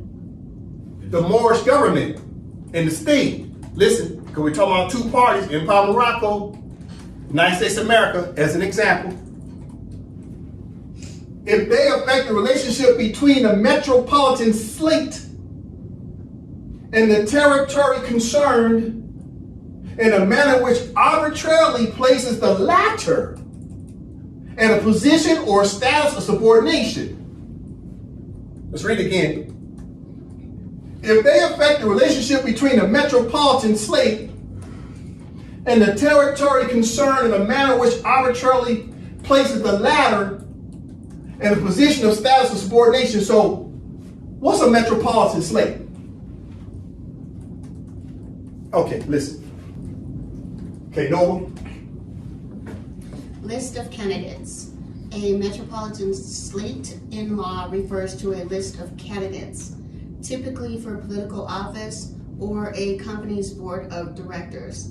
The list usually includes the same number of candidates as there are positions available for election. Pause. So, a metropolitan slate is nothing but a list of candidates. In other words, when the Moors are putting together their slate, meaning who's going to be the candidate to hold offices, and then you got the colonial country or state also is trying to maintain their colonial administrative power. So you got the Moors establishing their candidates to be elected to now govern, self-govern. Then you got the colonists still trying to govern under their government. Now you might have what? Something that's adversary going on within the same territory. Who gets to govern? Well, in this scenario, it's a shared jurisdiction. Moors are governing who? Moors. In this example, Americans are governing Americans. It's a shared jurisdiction. Unless what? There's a dispute. If there's a dispute between who? Moroccans and Americans, you do what? You invoke treaties, international law, and Moroccan law. And what's the proper venue? Consular court. That's the compulsory ipso jure competent consular court. Listen. So the slate is about candidates. More, we gotta study. Let's study now. Right? Stay focused. If they affect the relationship between the metropolitan slate, which the candidates being voted in, and the territory concerned in a matter which arbitrarily, listen, places the latter, who's the latter? The Moors. So if the Moors are trying to rise up with their government, but the colonial state is trying to suppress the Moors, it creates an adversarial position. So if they try to put the Moors in what? A position or status of subordination, then guess what? Automatically, that should tell the colonial country and its internal states, you should be contacting the United Nations. And according to Article 73, Section what? E as in echo. Because what?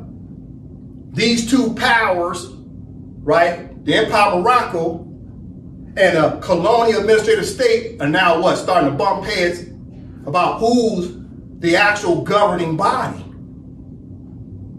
It creates a crisis. So who needs to come in as a middleman? The United Nations. But the United Nations don't know that these two people are disputing, then how are they going to know to come in to be an umpire or referee?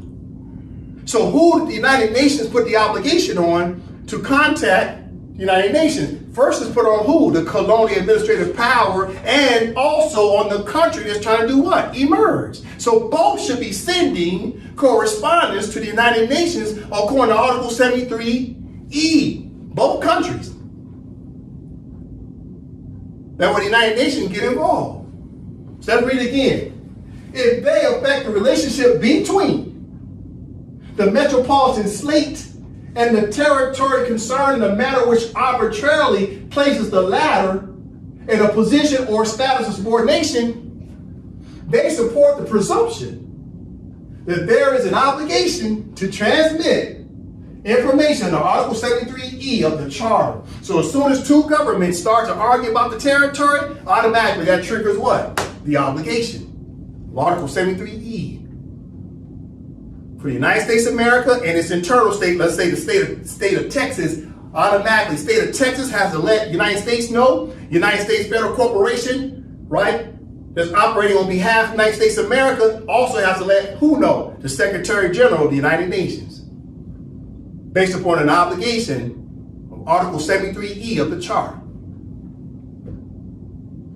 So when Moroccans start to get into adversarial positions, let's say with the state of Texas officials, and the Moroccans who have now done what? Declared what? Independence. Empire Morocco now recognizes an internal state that's overseeing Texas territory. So now it's a shared jurisdiction between the government of Texas and the government of the Moroccan state. Both of them are sharing jurisdiction.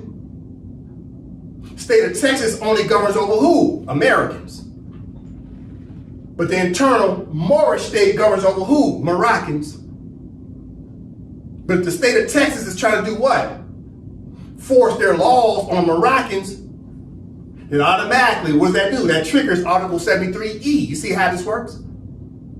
Now the state of Texas can't get away with it because the state of Texas has to notify the federal government of the United States. The United States has an obligation, right, under what? Article 73E, because the United States of America, which is the proper country name, has obligations to transmit to the Secretary General, because the state of Texas is doing what? Being a belligerent against the government of that internal Moorish state. You see? Or the state of Texas is being a belligerent towards who? The officials of the Empire of Morocco. It triggers obligations. You got to see how they set the United States of America and all other colonial states up. As soon as they get in an adversarial position with the Moors who are emerging, immediately it triggers obligations. You got to catch what I'm saying. Listen, Principle 6. Oh, Okay, principle 6. A non-self-governing territory can be said to have reached a full measure of self-government by A, emergence as a sovereign independent state, or B, free association with an independent state, or C, integration with an independent state. So the Empire of Morocco is emerging as what? A sovereign and independent state. Well, why is that? Because that's the obligation of the empire. We are an empire of Morocco. We're not an internal state. We're not a dependency state. We're an ancient state of the Empire of Morocco. We're the elder. That must be understood. So, it's principle 6, section A, emergence as a sovereign independent state. That's the box we check. Because that's the only box we could check. Because the empire oversees other what? States and countries. Listen. What does an empire do? Brother Joseph from the top. Empire, noun. An extensive group of states or countries under a single supreme authority, an emperor or empress. Read it again. Empire, noun. An extensive group of states or countries under a single supreme authority, an emperor or empress. All right, so the Empire of Morocco has underneath it what? An extensive group of states or countries under a single supreme authority. Who's the single supreme authority? Well, first is what? The Empire of Morocco, the country. Then it's who? Who sits in the seat? The Sultan of Morocco. That's the office. That's why it says emperor. You see that? Emperor. Okay, let's go to the Treaty of Peace and Friendship, 1836. What does it say? Treaty of Peace and Friendship of 1836 is about who? The Emperor of what? Morocco. Did it say Grand Sheikh? No. Did it say Minister of a Mosque? No. Did it say your HBCU president? No. Did it say the President of the United States? No. It said Emperor of Morocco, the Sultan. Back to the definition of empire. It's about the emperor. It ain't about the President of the United States or your grand sheiks. Everybody comes under the sovereignty and independence of what? The Empire of Morocco, our mother, and our political father, the Sultan. And all the internal Moor states come under that jurisdiction. We start to put together the Empire of Morocco's government as a collective whole. We all come together and we start to govern together. We'll learn about that in the future. But first we got to understand what is the obligation of the Empire of Morocco. First we got to put together the building blocks. The foundation is the Empire of Morocco, His Majesty Sultan, and all the other branches of government. Executive branch, legislative branch, and judicial branch. You see? Listen. So, principle 6, we had no choice but to check the box for A to emerge as a sovereign independent state, not dependent. And our Constitution is not internal. The Constitution of the Empire of Morocco, the Constitution for the Empire of Morocco is not an internal Constitution. It's an external Constitution. Listen, principle 7. Now pay attention closely. Principle 7 starts off by saying what? Free association should be the result of free and voluntary choice by the peoples. What time out? Principle 7, free association. Wait, time out. The first block said emergence as a sovereign independent state. That was A. B says free association with an independent state. So why don't we get to principle 7 and then go right into explaining what free association is, instead of explaining what emergence as a sovereign independent state is? Did you catch it? they skipped an explanation of what emergence as a sovereign independent state is. But wait, time out. If they just jump straight to free association, because that's what B is, and they don't give an explanation of what A is first, then you gotta ask yourself the question, then where do we find out how to enforce A, emergence as a sovereign independent state? Where are you supposed to learn that if in fact they already jumped to free association? The answer was already given to you. They're already telling you if you're emerged as a sovereign independent state, then you go back to what? Resolution 1514. You go back to Resolution 1514, which is a declaration on the granting of what? Independent colonial countries and peoples. So now you go back and read those 12 paragraphs and 7 articles. So they had already put the instructions in another addendum called Resolution 1514. You catching it? Okay, listen. So now you come back to Resolution 1541. Principle 6 and 7. But Principle 7 jumps all the way to explaining what free association is instead of explaining Section A. But you're supposed to be competent and understand to go back and read Resolution 1514 if you want to be what? Independent. But if you want to be in some type of other type of contract, some form of dependency, then you choose what? B, free association with an independent state. So then they go ahead and define it down here. Now we're going to read it because we need to do what? We need to extract some of the things they say under free association because there's some good information in it that Moors need to learn about checking what? Boxes. We can extract some boxes, procedural boxes. So keep that in mind as we read this subsection, because the Empire of Morocco is not in a free association status, but we can learn something about some of the procedural boxes that Moors need to understand, because Moors have been absolutely miseducated. So we need all the education we can get. So let's learn what international law says about boxes for people who try to do what? Decolonize and rise, you see? So let's extract the good and leave the bad. Listen. Principle 7. Free association, which is what? B. Free association with an independent state. So who's the independent state? Right? Let's get an understanding.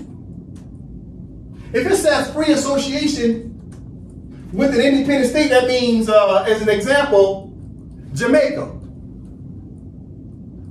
Jamaica is in a status of free association with an independent state. Who's the independent state?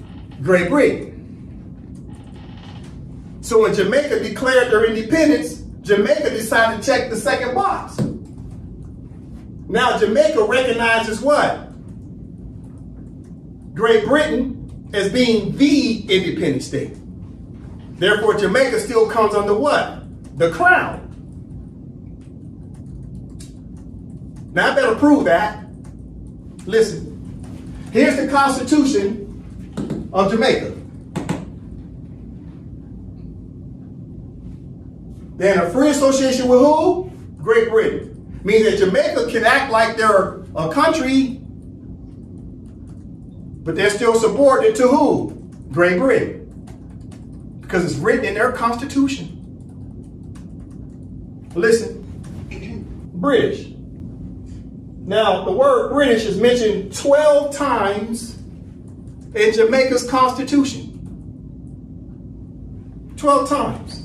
Their Constitution of 1962, Noah, from the top.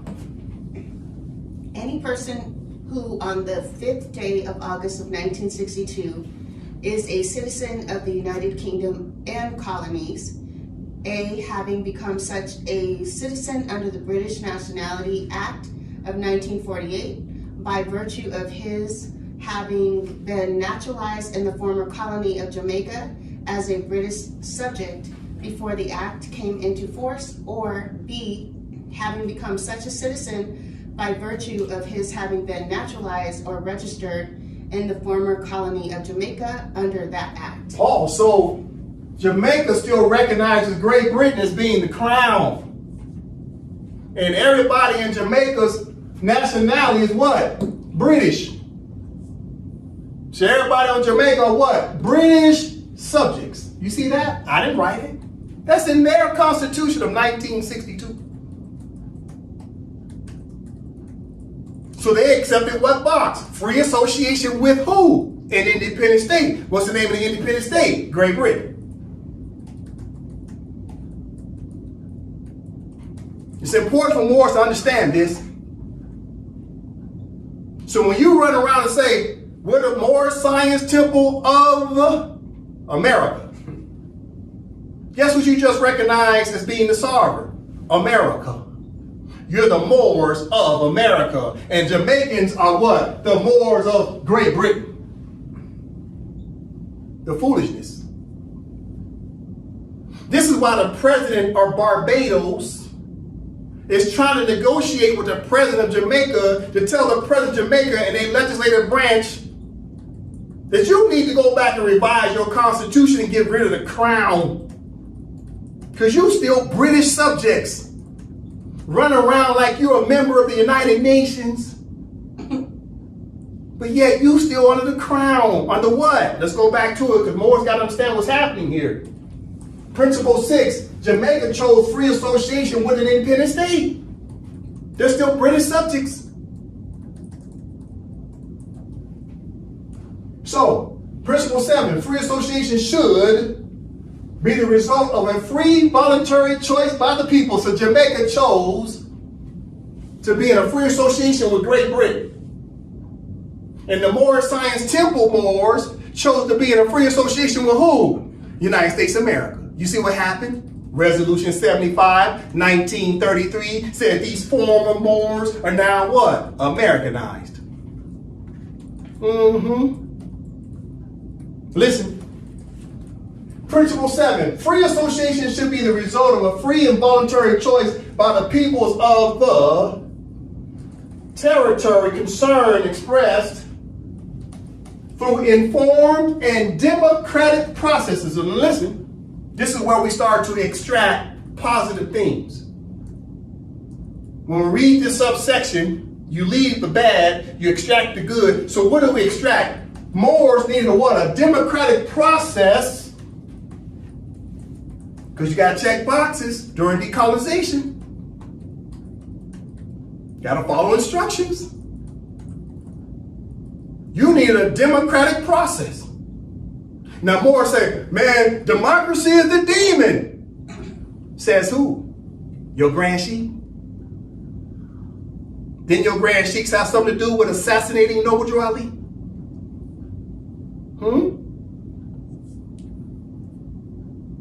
Now you come out and say democracy is bad? Listen, let's look at the word democracy in etymology dictionary, shall we? Democracy, etymology dictionary. Moors love to talk about etymology. Did you look up the word democracy in an etymology dictionary? And the answer is no. You were listening to your Grand Sheiks. Now I'm about to prove to you that they lied to you. Listen. From the top, Brother Dre.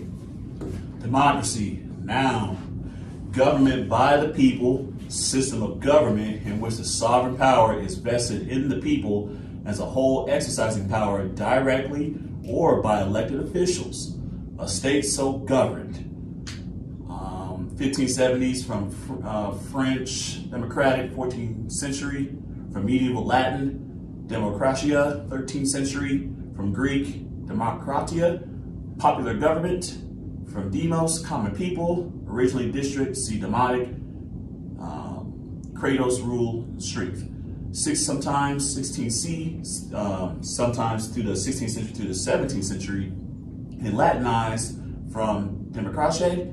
In 19th century England, it could refer to the class of people which has no hereditary or other rank, the common people.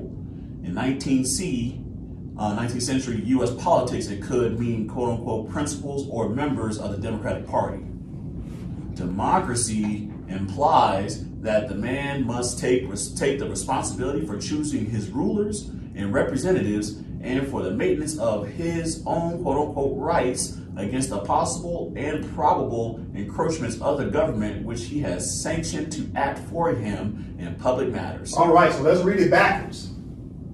Democracy implies that the man must take the responsibility for choosing his rulers. So democracy is about choosing your elected officials.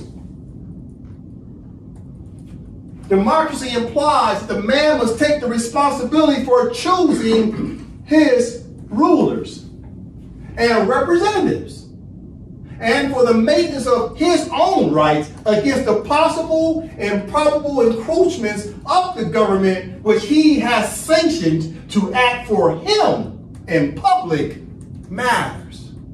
So democracy is about you electing your public officials. That's why we looked up the word what? Metropolitan slate. Slate means candidates. That's democracy. When you have candidates that you choose from to do what? Sit in the seats of government. It's just a due process of a procedure. That's all democracy is. It's a due process of a procedure of electing your officials.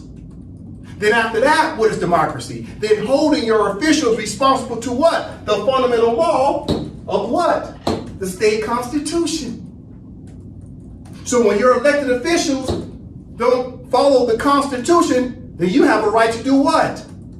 Use your democratic process to either have them what? Impeached, or you don't have to re-elect them because they have what? Term limits. So in a democracy, it means that the officials, elected officials, have term limits. And that's the power of the people to elect someone, or the power of the people to do what? Do not re-elect someone. How do you punish an official? It's only two ways: impeachment or what?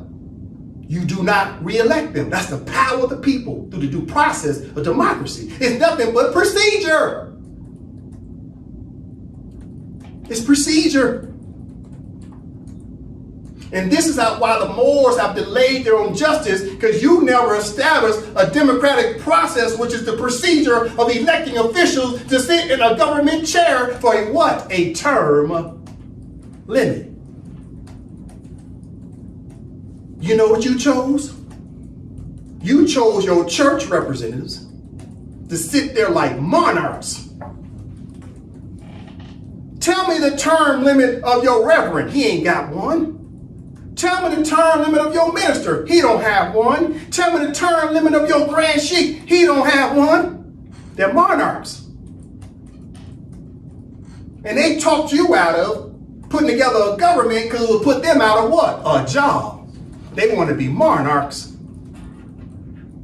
How long has Tajri Bey been teaching the Moors? Since 1980. 45 years, he's been the so-called leader of the civic Moors for 45 years as a monarch. He never had a term limit. This is why he taught you out of democracy. So he could run the show as long as he could stand to do so. He didn't have no office that lasted 2 years, 5 years, or 7 years, where he had to then get the vote of the people to be re-elected to hold that seat. How long has Louis Farrakhan been sitting in the seat of the Nation of Islam? Since 1975. 50 years he's been sitting there like a monarch. Why? Because there was no term limit. Look at T.D. Jakes and Creflo Dollar. They've been sitting there since the 80s. Monarchs. No term limit. Now do you see why the Moorish Science Temple of America and the civic Moors talked you out of democracy? Because if you talked about democracy, that would have created term limits to sit in an actual government chair. And the grand sheiks don't have no term limit. You see what's happening? You've been sold out by grand sheiks and ministers of mosque. You've been sold out. You need to admit it. They're monarchs. Listen. Democracy implies that the man must take the responsibility for choosing his rulers and representatives and for the maintenance of his own rights against the possible and probable encroachments of the government which he has sanctioned to act for him in public matters. Public matters. Public what? Law. Right. But you chose private law representatives who had no term limit. And they talked you out of democracy because they told you democracy was bad. What's so bad about it? It's because it got term limits. And the people can hold their elected officials obligated to what? The Constitution of a state under public law. And when your elected officials don't abide by the Constitution and the laws of said state in their office, they get what? Impeached? Or you do not re-elect them. That's all democracy is. It's a procedure.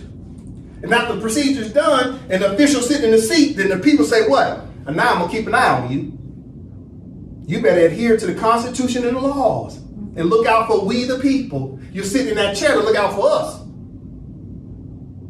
But instead, the grand sheiks, like I said, I'm being redundant. They looking out for themselves. They sit at the top of the pyramid scheme, collecting all the tithing, collecting all the dues, all the fees, all the fiat, all the gold and silver coins, all the electronic funds that they call donation buttons. Now all of a sudden, United States money is real when they got a donation button. Oh, money is gold and silver coin. Then why you got a donation button? Isn't that electronic funds? Oh, the electronic funds is okay though, huh? I tell you, man, absolute con artist. Absolute con artist. The Moors gonna wake up and look in the mirror eventually and realize they've been had by their own people. You've been hoodwinked, bamboozled, and led astray by your own leaders of these religious corporations. You're gonna wake up. What did Malcolm X try to tell the people? Keeping in mind, his name wasn't Malcolm X when he started coming into real consciousness. His name was what? What did he change his name to? El Hajj. El Hajj. Malik Shabazz. Not Malcolm X. El Hajj Malik Shabazz. Tried to tell you to do what with your religion? Put it in the closet. But you didn't listen to him. What did John Henrik Clark try to tell you? He said what? If it ain't done nothing for you by now, get rid of it. Did you do it? No. All the Lord's been doing is run around here bending a knee to monarchs. That's it. The black community, same thing. You've been bending a knee to monarchs. You need to admit it. The problem with our people is, it's called arrogance, right? Ignorance and self-righteousness. It's a Molotov cocktail to keep you colonized and naturalized. That's the problem with our people.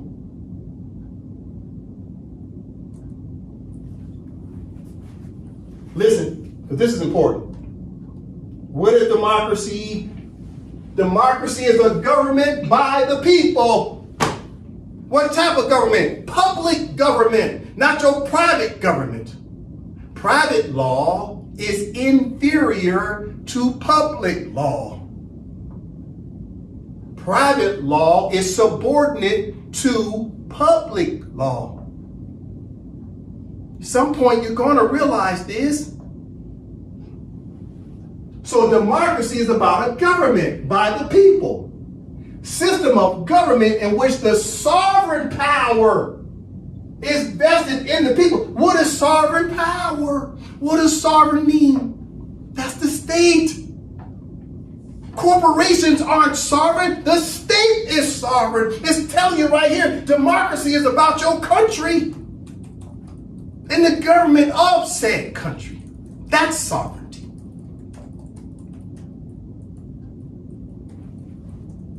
government by the people, system of government in which the sovereign power is vested in the people as a whole, exercising power directly or by elected officials. Where's your elected officials of Moore Science Temple? You ain't got one.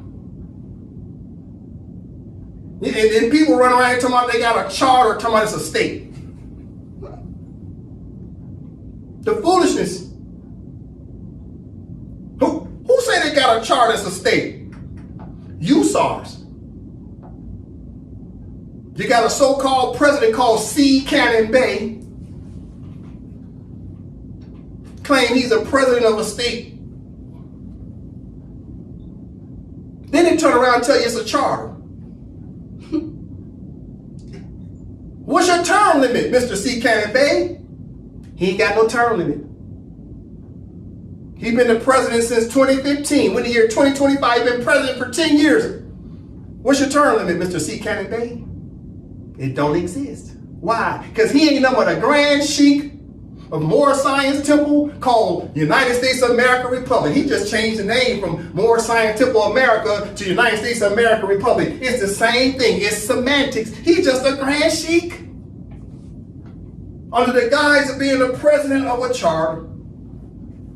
This is shameful. This is shameful what our people have done to each other. And they have no shame. The leaders have no shame. Why? Because they're collecting tithing. They're collecting taxes. They're collecting fees at the top of the pyramid scheme. This is what the members of USARS need to know. All the members need to know. That your charter is not a state constitution. I can prove it every day of the week. Tell C. Cannon Bay to set up the panel. Tell him to get off of Facebook doing all his tweeting with his Twitter fingers. All this twiddle-dee and twiddle-dum stupid stuff online. Set up the panel so I can embarrass you in front of the whole world and destroy your so-called legal arguments. I will absolutely destroy C. Cannon Bay, and he knows it. That's why he won't challenge me. But he's on Facebook with his Twitter fingers with twiddle-dee and twiddle-dum stupidity. Just like Cujo Ill. He's all on YouTube talking smack about AMPAC, but he won't set up the public panel, will he? Because he knows I'll absolutely destroy him in front of everybody. None of these grand sheiks have challenged me, not a one. This must be understood. AMPAC study session has been around since July of 2021. 3.5 years, no challengers. I'm going to say it again today. I'm accepting all challenges for anybody running around here calling himself a master teacher. Set up the panel so I can expose you, because once you're exposed, that's going to put an end to your cash app. That's why they're afraid. You know, you watch the old Kung Fu movies, right? Teachers run around challenging other teachers all the time. And why? Because they want their students, right? And they have the biggest school because they got the best teacher. You see why the grand sheiks won't challenge me? Because they're going to lose their students. Because their students are going to find out they've been getting played all this time. That's what they're going to find out. So all these cowards, they just do their Twitter fingers. They use their twiddle-dee and twiddle-dum thumbs to talk smack, but they won't set up the panel. Trust me, it gets back to me. And I just laugh. Because first of all, I appreciate the free marketing advertisement. So that's good looking out, C. Cannon Bay. That's good looking out, Cujo Ill, and anybody else talking smack about AMPAC study session or talking about the Empire of Morocco or the Sultan. We appreciate the free marketing advertisement. Thank you very much. But when you're serious, set up the panel. Let's record it on Zoom. Talk about public law and watch how easily I destroy your legal arguments. Then after that, guess what's going to happen? You're going to lose all your students. They're going to know that you lied to them the whole time. Listen. So, on the Principle 7, it's about democratic processes. That's what we extract from Principle 7, that we needed democratic processes. What is that? Electing your officials or what? The public government. Listen. It should be one which respects the individuality and the cultural characteristics of the territory and its peoples. and retains for the people of the territory which associated with an independent state the freedom to modify the status of that territory through the expression of their will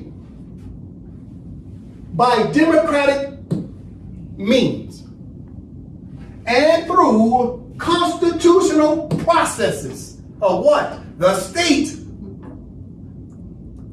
Listen, it's about the will. It's the will. You see, I got that highlighted. The will must be done based upon democratic means. You gotta listen to what I'm saying. Why are they saying the word will? You think that's just some loose term they throwing around? Keep in mind, this is principle. This is true. What's the will about? Okay, listen.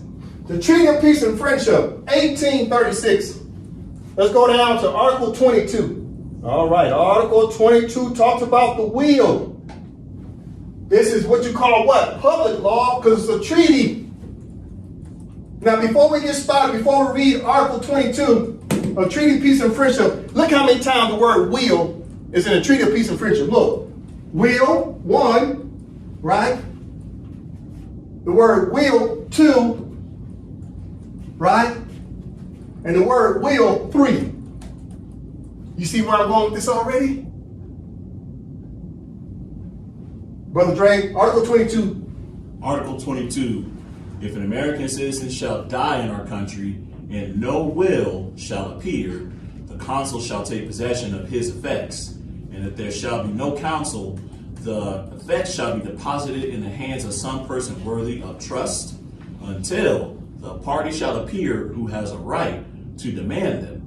But if the heir to the person deceased be present, the property shall be delivered to him without interruption. And if a will shall appear, the property shall be sent agreeably to that will as soon as the consul shall declare the validity thereof. So the will is what? It allows the people to declare to get their property back upon what? Demand, and without what? Interruption.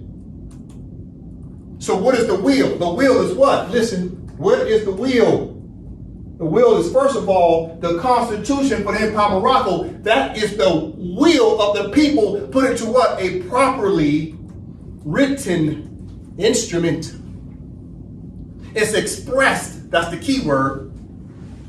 The will of the people is expressed in the Constitution. That's what allows you to declare your independence and then turn around and write a Constitution, which is the will of all the we the people put our will into the Constitution. So in Article 22 of the Treaty of Peace and Friendship, if we wanted our property back, we needed a will. A what? A country. This is a treaty between who? 2 or more countries. Listen from the top. Article 22. If an American citizen shall die in our country, now keep in mind when you read treaties, sometimes it's in what? Like manner. So who really died in this scenario? The Empire of Morocco was in a shallow grave. Not dead, but what? Knocked unconscious. And then buried alive. Since 1956. Article 22. If an American citizen shall die in our country, and no will shall appear, the consul shall take possession of his effects. So if it said, if the Moroccan citizen shall die, or the Moroccan country shall die, and no will shall appear, which is the Constitution, the consul shall take possession of his effects. So what happened? The United States of America was able to take what? Our territory as effects. They became what? The trustees. Because we died on paper as what? Moroccans. we were exceeded and hypothecated on paper. The Moroccans, i.e. the Moors, died on paper and became what? Aliens. And then we were brought up to what? American status, because we were naturalized. Naturalized means what? Adopted as being what? American. So what died? Our nationality, because our mother wasn't speaking up for us. And we wasn't speaking up for her. So the Moors found themselves in what? Lost and found. And you was found by the colonists and they adopted you. Listen. If an American citizen shall die in our country and no will shall appear, the consul shall take possession of his effects. And if there shall be no consul, the effects shall be deposited in the hands of some person worthy of trust. Who's a person in international law? States. So the United States of America as a person was able to take our effects as Moors and keep it in their possession. Guess what was a possession of the United States of America? The Moors itself. Under personal jurisdiction and territorial jurisdiction. Because we died on paper, exceed and hypothecation. What does exceed mean? It's when your bloodline dies. That's what exceed means. We died on paper because they adopted us and called us by the name of their mother. What does hypothecation mean? With the pen. Listen. Article 22, if an American citizen shall die in our country, and no will shall appear, the consul shall take possession of his effects.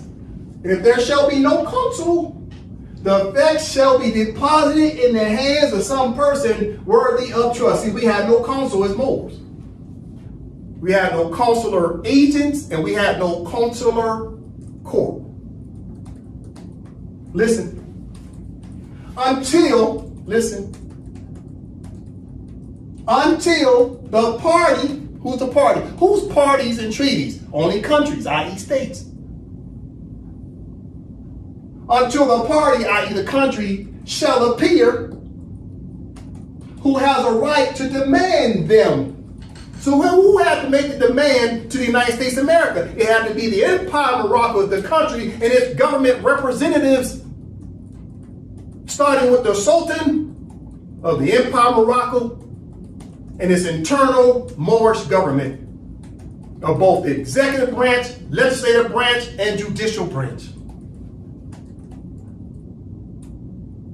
This is the problem with the Moors. You don't know how to read. And those who can read won't read it because of what? They're too busy collecting cash out. They don't want you to know this truth. Listen.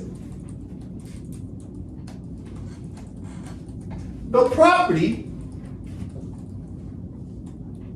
property shall be delivered to him without interruption. Who's the him? The Empire of Morocco, his master, the Sultan, and her, the Empire of Morocco.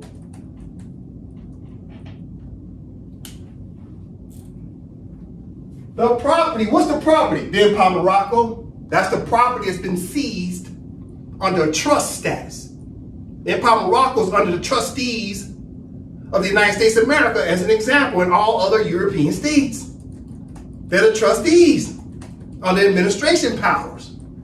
Listen, the property shall be delivered to him without interruption, and listen, and if a will, what's the will? The Constitution shall appear, the property shall descend agreeably to that will.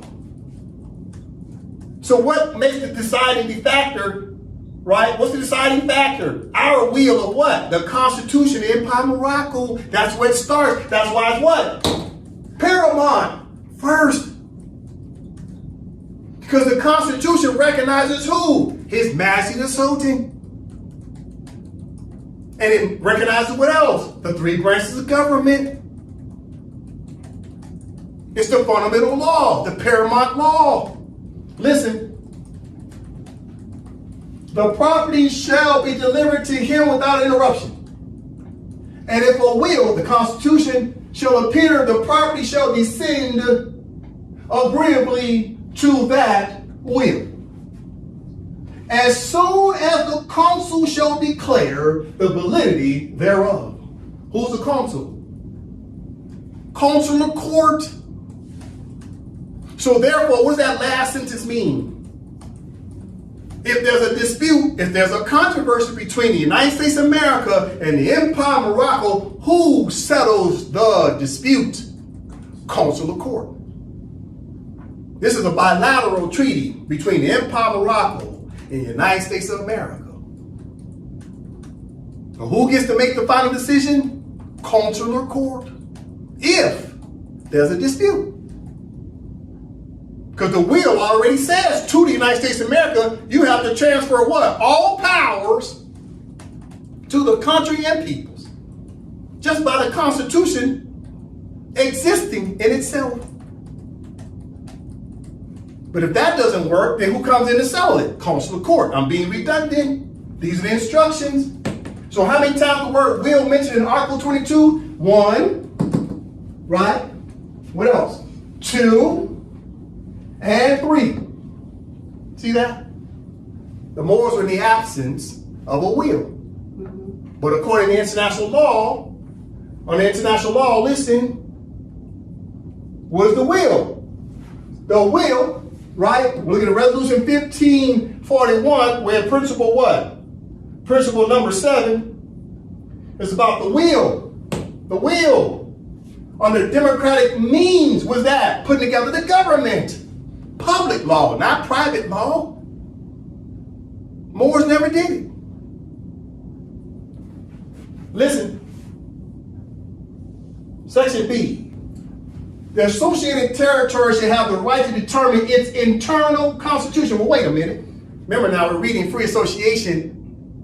That's for internal constitutions. So we throw that away, right? We extract the stuff about we need a democratic process, right? We need a will. That's good stuff. But you leave the bad stuff is we don't need no internal constitution of the Empire of Morocco because the Empire of Morocco is what? An external state. So you get rid of that word. So the territory should have the right to determine its external constitution without outside interference. You see how I read it? In accordance with the due constitutional process of what? A public state constitution. Must be a constitutional process. Meaning you got to vote for your elected officials. You just can't be simply self-appointed because you ran out and established a Moor Science Temple of America charter all by your lonesome. Now you're the grand sheik or something you did all by yourself. It's called arbitrary and capricious. You self-appointed. Now I'm going to remind you of the Sultan. His Majesty the Sultan, Abdul Smith Al-Kabir.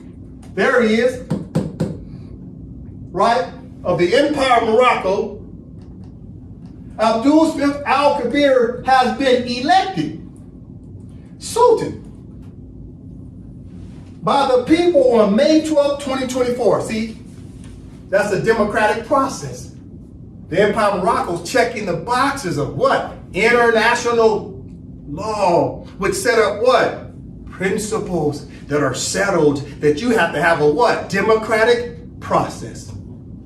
Have the Moorish Americans done that? No. Have the Hebrew Israelites done that? No. Have the Nation of Islam done that? No.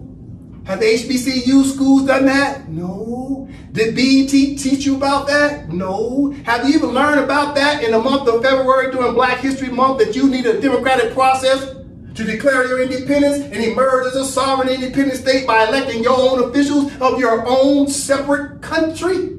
Oh, they're not going to teach you that during Black History Month.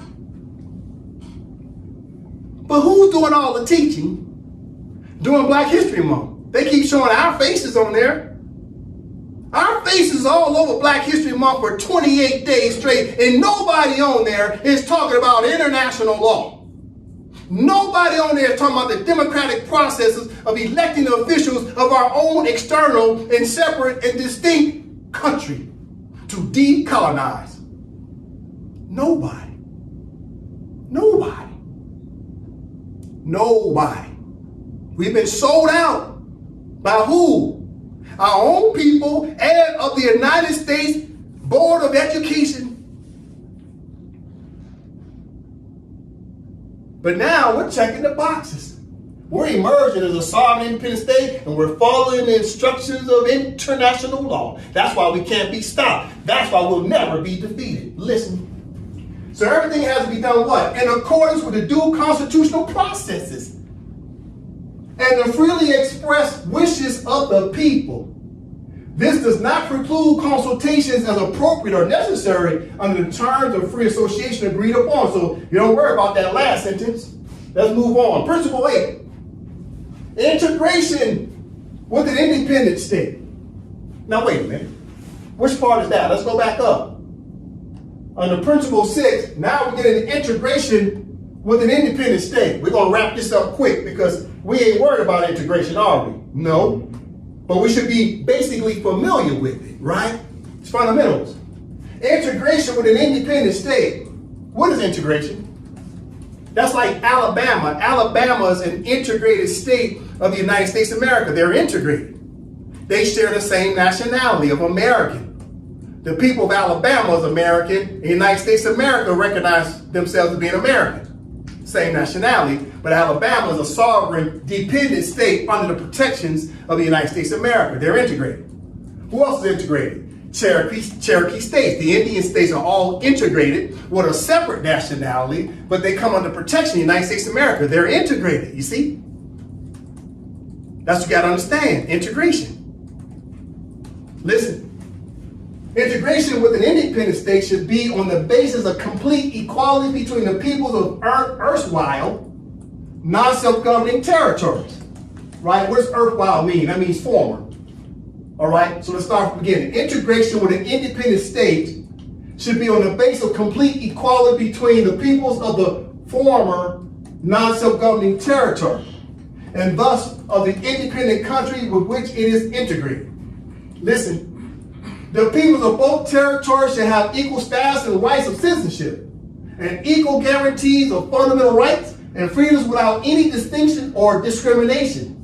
Both should have equal rights and opportunities for representation and effective participation at all levels in the what? Executive, legislative, judicial organs of the government. So what do we extract from that that's positive? What did the Moors need? They needed an executive, legislative, and judicial organs of a government. Even if the Moors wanted to be integrated, they still needed all three branches. So if integrated states needed it, then you can only imagine that the external state needed it too. Isn't that correct? Listen. So the Empire of Morocco has an external sovereign independent state.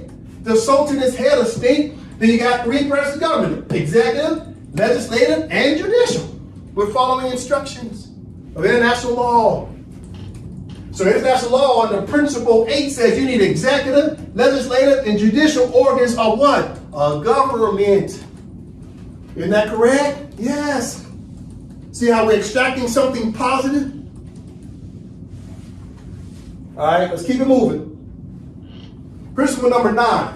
Integration should have come about in the following circumstances. Now keep in mind, we're not interested in integration. But we can learn something about what? Due process. Listen.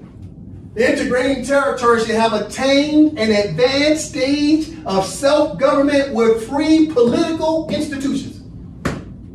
Even integrated states need a political institution with that. Three branches of government.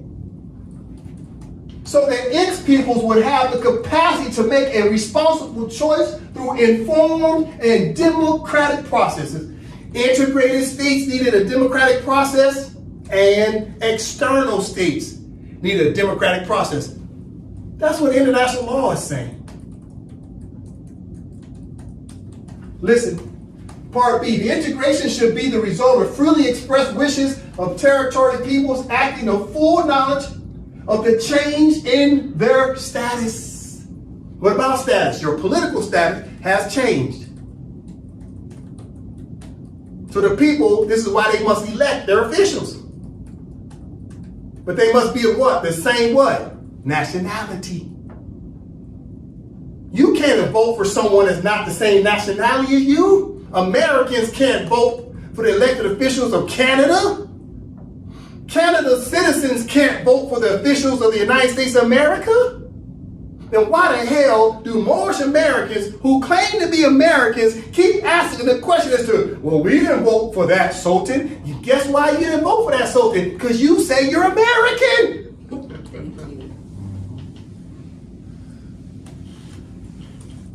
You haven't been recognized as Moroccan. So who voted for the Sultan? Moroccans. That's a distinct nationality of a distinct country. And Moorish Americans and black people are stuck as being Americans, naturalized Americans of the United States of America, as an example. So Americans can't vote for Moroccan officials. And Moroccan officials can't vote for American officials. Isn't that just so easy? Doesn't that just make sense? Then why are these fools on social media tomorrow? We didn't vote for him. Well, duh. You're American, remember? The foolishness. Because guess what? The Moroccan nationals of the Empire of Morocco didn't vote for the President of the United States either.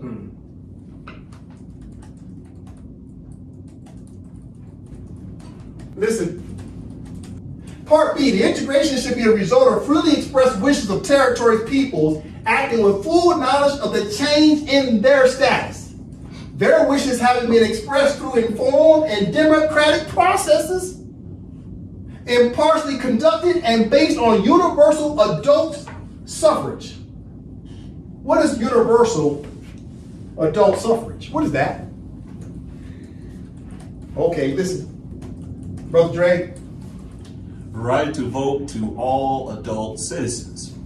Universal adult suffrage is a system that grants the right to vote to all adult citizens, irrespective of their gender, race, social status, wealth, political stance, or any such criteria. It is also known as universal suffrage, common suffrage, and general suffrage of the common man. Nearly all modern governments have provided for universal adult suffrage, and it is regarded as an inalienable right that adheres to every adult citizen by virtue of citizenship. Universal adult suffrage means the right of citizens to vote in regular, local, and national elections unless otherwise restricted in accordance with the law. All right. So right to vote to all adult citizens, or i.e. nationals. So that's what adult suffrage is about the right to vote. So who had a right to vote for the Sultan of Morocco? Only Moroccan adult nationals. Who did what? Followed the instructions of the Treaty of Madrid of 1880, Article 15, Paragraph 1. It says, any subject of Morocco that's been naturalized in a foreign country's jurisdiction shall return to Morocco and choose between the entire submission to the laws of the Empire of Morocco and its government. So therefore, the Moroccan Moors who were colonized and naturalized now did what? Renounce the citizenship of the United States of America, as an example, and pledged allegiance to the Empire of Morocco, and now is recognized as Moroccans by the Empire of Morocco, His Majesty Sultan, and the three branches of government. And now those said Moroccan nationals could now vote for a Moroccan Sultan as adults and not minors. You gotta understand what's happening. So what's happening? Empire of Morocco is doing what? Following instructions. Or what? Based on universal adult suffrage. The Empire of Morocco is following universal law that says the adults have a right to vote for their elected officials based on their own nationality. It's a shared nationality. If you're not Moroccan, And you can't vote for a Moroccan Sultan or any other officials of the Moroccan government. This must be understood. Now, listen to this. Part B. Principle 9, Part B. The United Nations could, listen, when it deems necessary, listen, supervise these processes. So United Nations General Assembly members can come in and supervise if there's some type of contentious dispute that's going on between who? The Empire of Morocco and the United States of America, as an example, or if there's a civil unrest. If Moroccan Moors are arguing with other Moroccan Moors, United Nations can still come in and try to settle that dispute. So you see what happened right here? The United Nations could, when it deems necessary, supervise these processes if it's necessary. That's if the Empire of Morocco is having a contentious dispute with the United States of America, or if there's a civil unrest between Moroccan on Moroccan dispute. You see? This ain't got nothing to do with Moorish Americans, because Moorish Americans are not Moroccans. Why? Because they, by their own decree, keep saying they're what? Americans. They ain't got nothing to do with the Sultan, do they? No. When it comes to what? Adult suffrage. What's adult suffrage? Voting. Gotta follow instructions, because these are what? Principles, which is well settled. Principle 10, the transmission of information in respect to non-self-governing territories under Article 73E, the Charter is subject to such limitations as security and constitutional considerations may require. What does that mean? That the Charter has limitations, but those limitations still give the Charter members a right to come and intervene if they need to. Other than that, they're kind of hands-off. That's the reason why the United States of America, as an example, has to send what? Constant correspondence to the United Nations to let them know what's going on the ground level. And so should the Empire of Morocco also send correspondence to the Secretary General to let the Secretary General of the United Nations know what's going on at the ground level. That way the United Nations can be hands-off because they recognize the two disputing countries are settling things peacefully. Because if they're not, now that's affecting what? Security, peace and security of planet Earth. Now the United Nations has a right to intervene. You see why the United States has a problem all of a sudden with the Charter of the United Nations and other member states? Listen to me. The United States of America knows they try to maintain colonialism by use of force or coercion over the Empire of Morocco. All the Empire of Morocco has to do, the Sultan or the what? The Minister of Foreign Affairs has to do is notify the United Nations that we're having a problem with the United States. And all the General Assembly members of the United Nations can intervene and get involved. You see what's happening? It gives them permission. It's permissible for the United Nations to get involved with a dispute or controversy between the Empire of Morocco and the United States of America, as an example. And this is why the United States is freaking out right now, because they know their so-called Iron Dome won't help them when the world gets involved. Of 193 member states start to bring a lot of pressure against the United States of America for trying to supervene the impossibility of performance of the emergence of the Empire of Morocco, His Majesty Sultan, and the Moorish government, because the Moorish government has been checking all of the applicable boxes according to international law. Therefore, the rule of law rules regarding international law, which gives the United Nations member states a right to do what? Intervene. The United States knows who's going to show up. All the member states, because everybody is sick of the United States, and they know it. Listen, Principle 11, as we start to close out, the only constitutional consideration to which Article 73E of the Charter refers are those arising from the constitutional relations of the territory with the administrating member. Who is the administrating member in this example? United States of America. But who's the other party? That would be who? The constitutional relations, right, is what? AMPAC Morocco is now dealing with the administrating member. So United Nations Charter members are telling, as an example, the United States of America, we keep an eye on you based on what? Security. Is the obligation of the members of the United Nations to maintain security on behalf of the AMPAC Morocco to protect the AMPAC Morocco as a country? First, it's about the sovereignty and independence of what? The country first. Then it's elected officials, which is the Sultan and the Moorish government and its nationals of said country. Continuing. They refer to a situation in which the constitution of the territory gives it self-government in economic, social, and educational matters through freely elected institutions. Nevertheless, the responsibility for transmitting information under Article 73E continues, unless these constitutional relationships preclude the government of parliament of the administrating member from receiving statistical and other information of a technical nature relating to economic, social, and educational conditions in the territory. So what does that mean? The United Nations technically is not going to get involved when it's some type of dispute about economic, social, or educational conditions. It's kind of limited. However, they're going to hit you with a however. If the United States of America and AMPAC Morocco are disputing over what?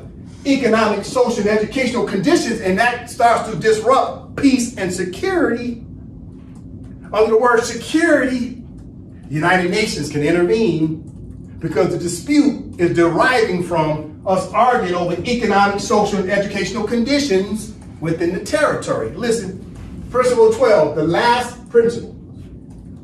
Security conditions. You see how I started off? Security conditions have not been invoked in the past. Only in very exceptional circumstances can information on economic, social, and educational conditions have any security aspect. In other circumstances, therefore, there should be no necessity to limit the transmission of information on security grounds. In other words, the United States of America has to keep sending correspondence to the United Nations, even if there's a dispute over economic and social grounds, because it could create what? A security hazard, because the AMPAC Morocco, United States of America, as an example, are disputing over these necessities of economic, social, and educational conditions. If that creates a disruption of peace, then that creates what? A disruption of what? Security. So it's peace and security. So then the United Nations can get involved under what terms and conditions? Security. You see? So they're going to always fall back on security considerations. You got to understand what's happening here. So as I start to close out, Moors have to understand that Resolution 1541 put the obligation on the United States of America to transmit regularly to the United Nations once the Moors themselves stop procrastinating. When the Moors declared their independence, in which the AMPAC Morocco declared its independence on June 3rd, 2024. His Majesty Sultan read the Declaration of Independence out loud. We'll show a video of that very soon. His Majesty Sultan signed the Constitution of the AMPAC Morocco on June 3rd, 2024. And we deposited all that with the United Nations in June of 2024. That must be understood. So with that being said, you have to understand now the obligation is on the United States of America to send correspondence to the United Nations. Because if they do not, they're in violation of what? International law. Because they're trying to supervene the impossibility of performance for the Moors to rise up. That's a criminal act. Why is it criminal? Because it's what? It's a violation of the fundamental law of human rights. And it's a violation of the sovereignty of the country called the Empire of Morocco. So if the United States of America has not been sending correspondence to the United Nations Secretary General, then we just gonna add that to the list of violations when we bring our suits against them for violating international law. Because it's an attempt to keep the Moors subjugated. It's a criminal act. That must be understood. Now keep in mind, as we go into class 161, I'm gonna go back and define a few words because the Moors gotta understand fundamentals of why it is the Moors could have never enforced their rights. We got to go back and look at Resolution 1541 and Resolution 1514 in order to find out how do we enforce it.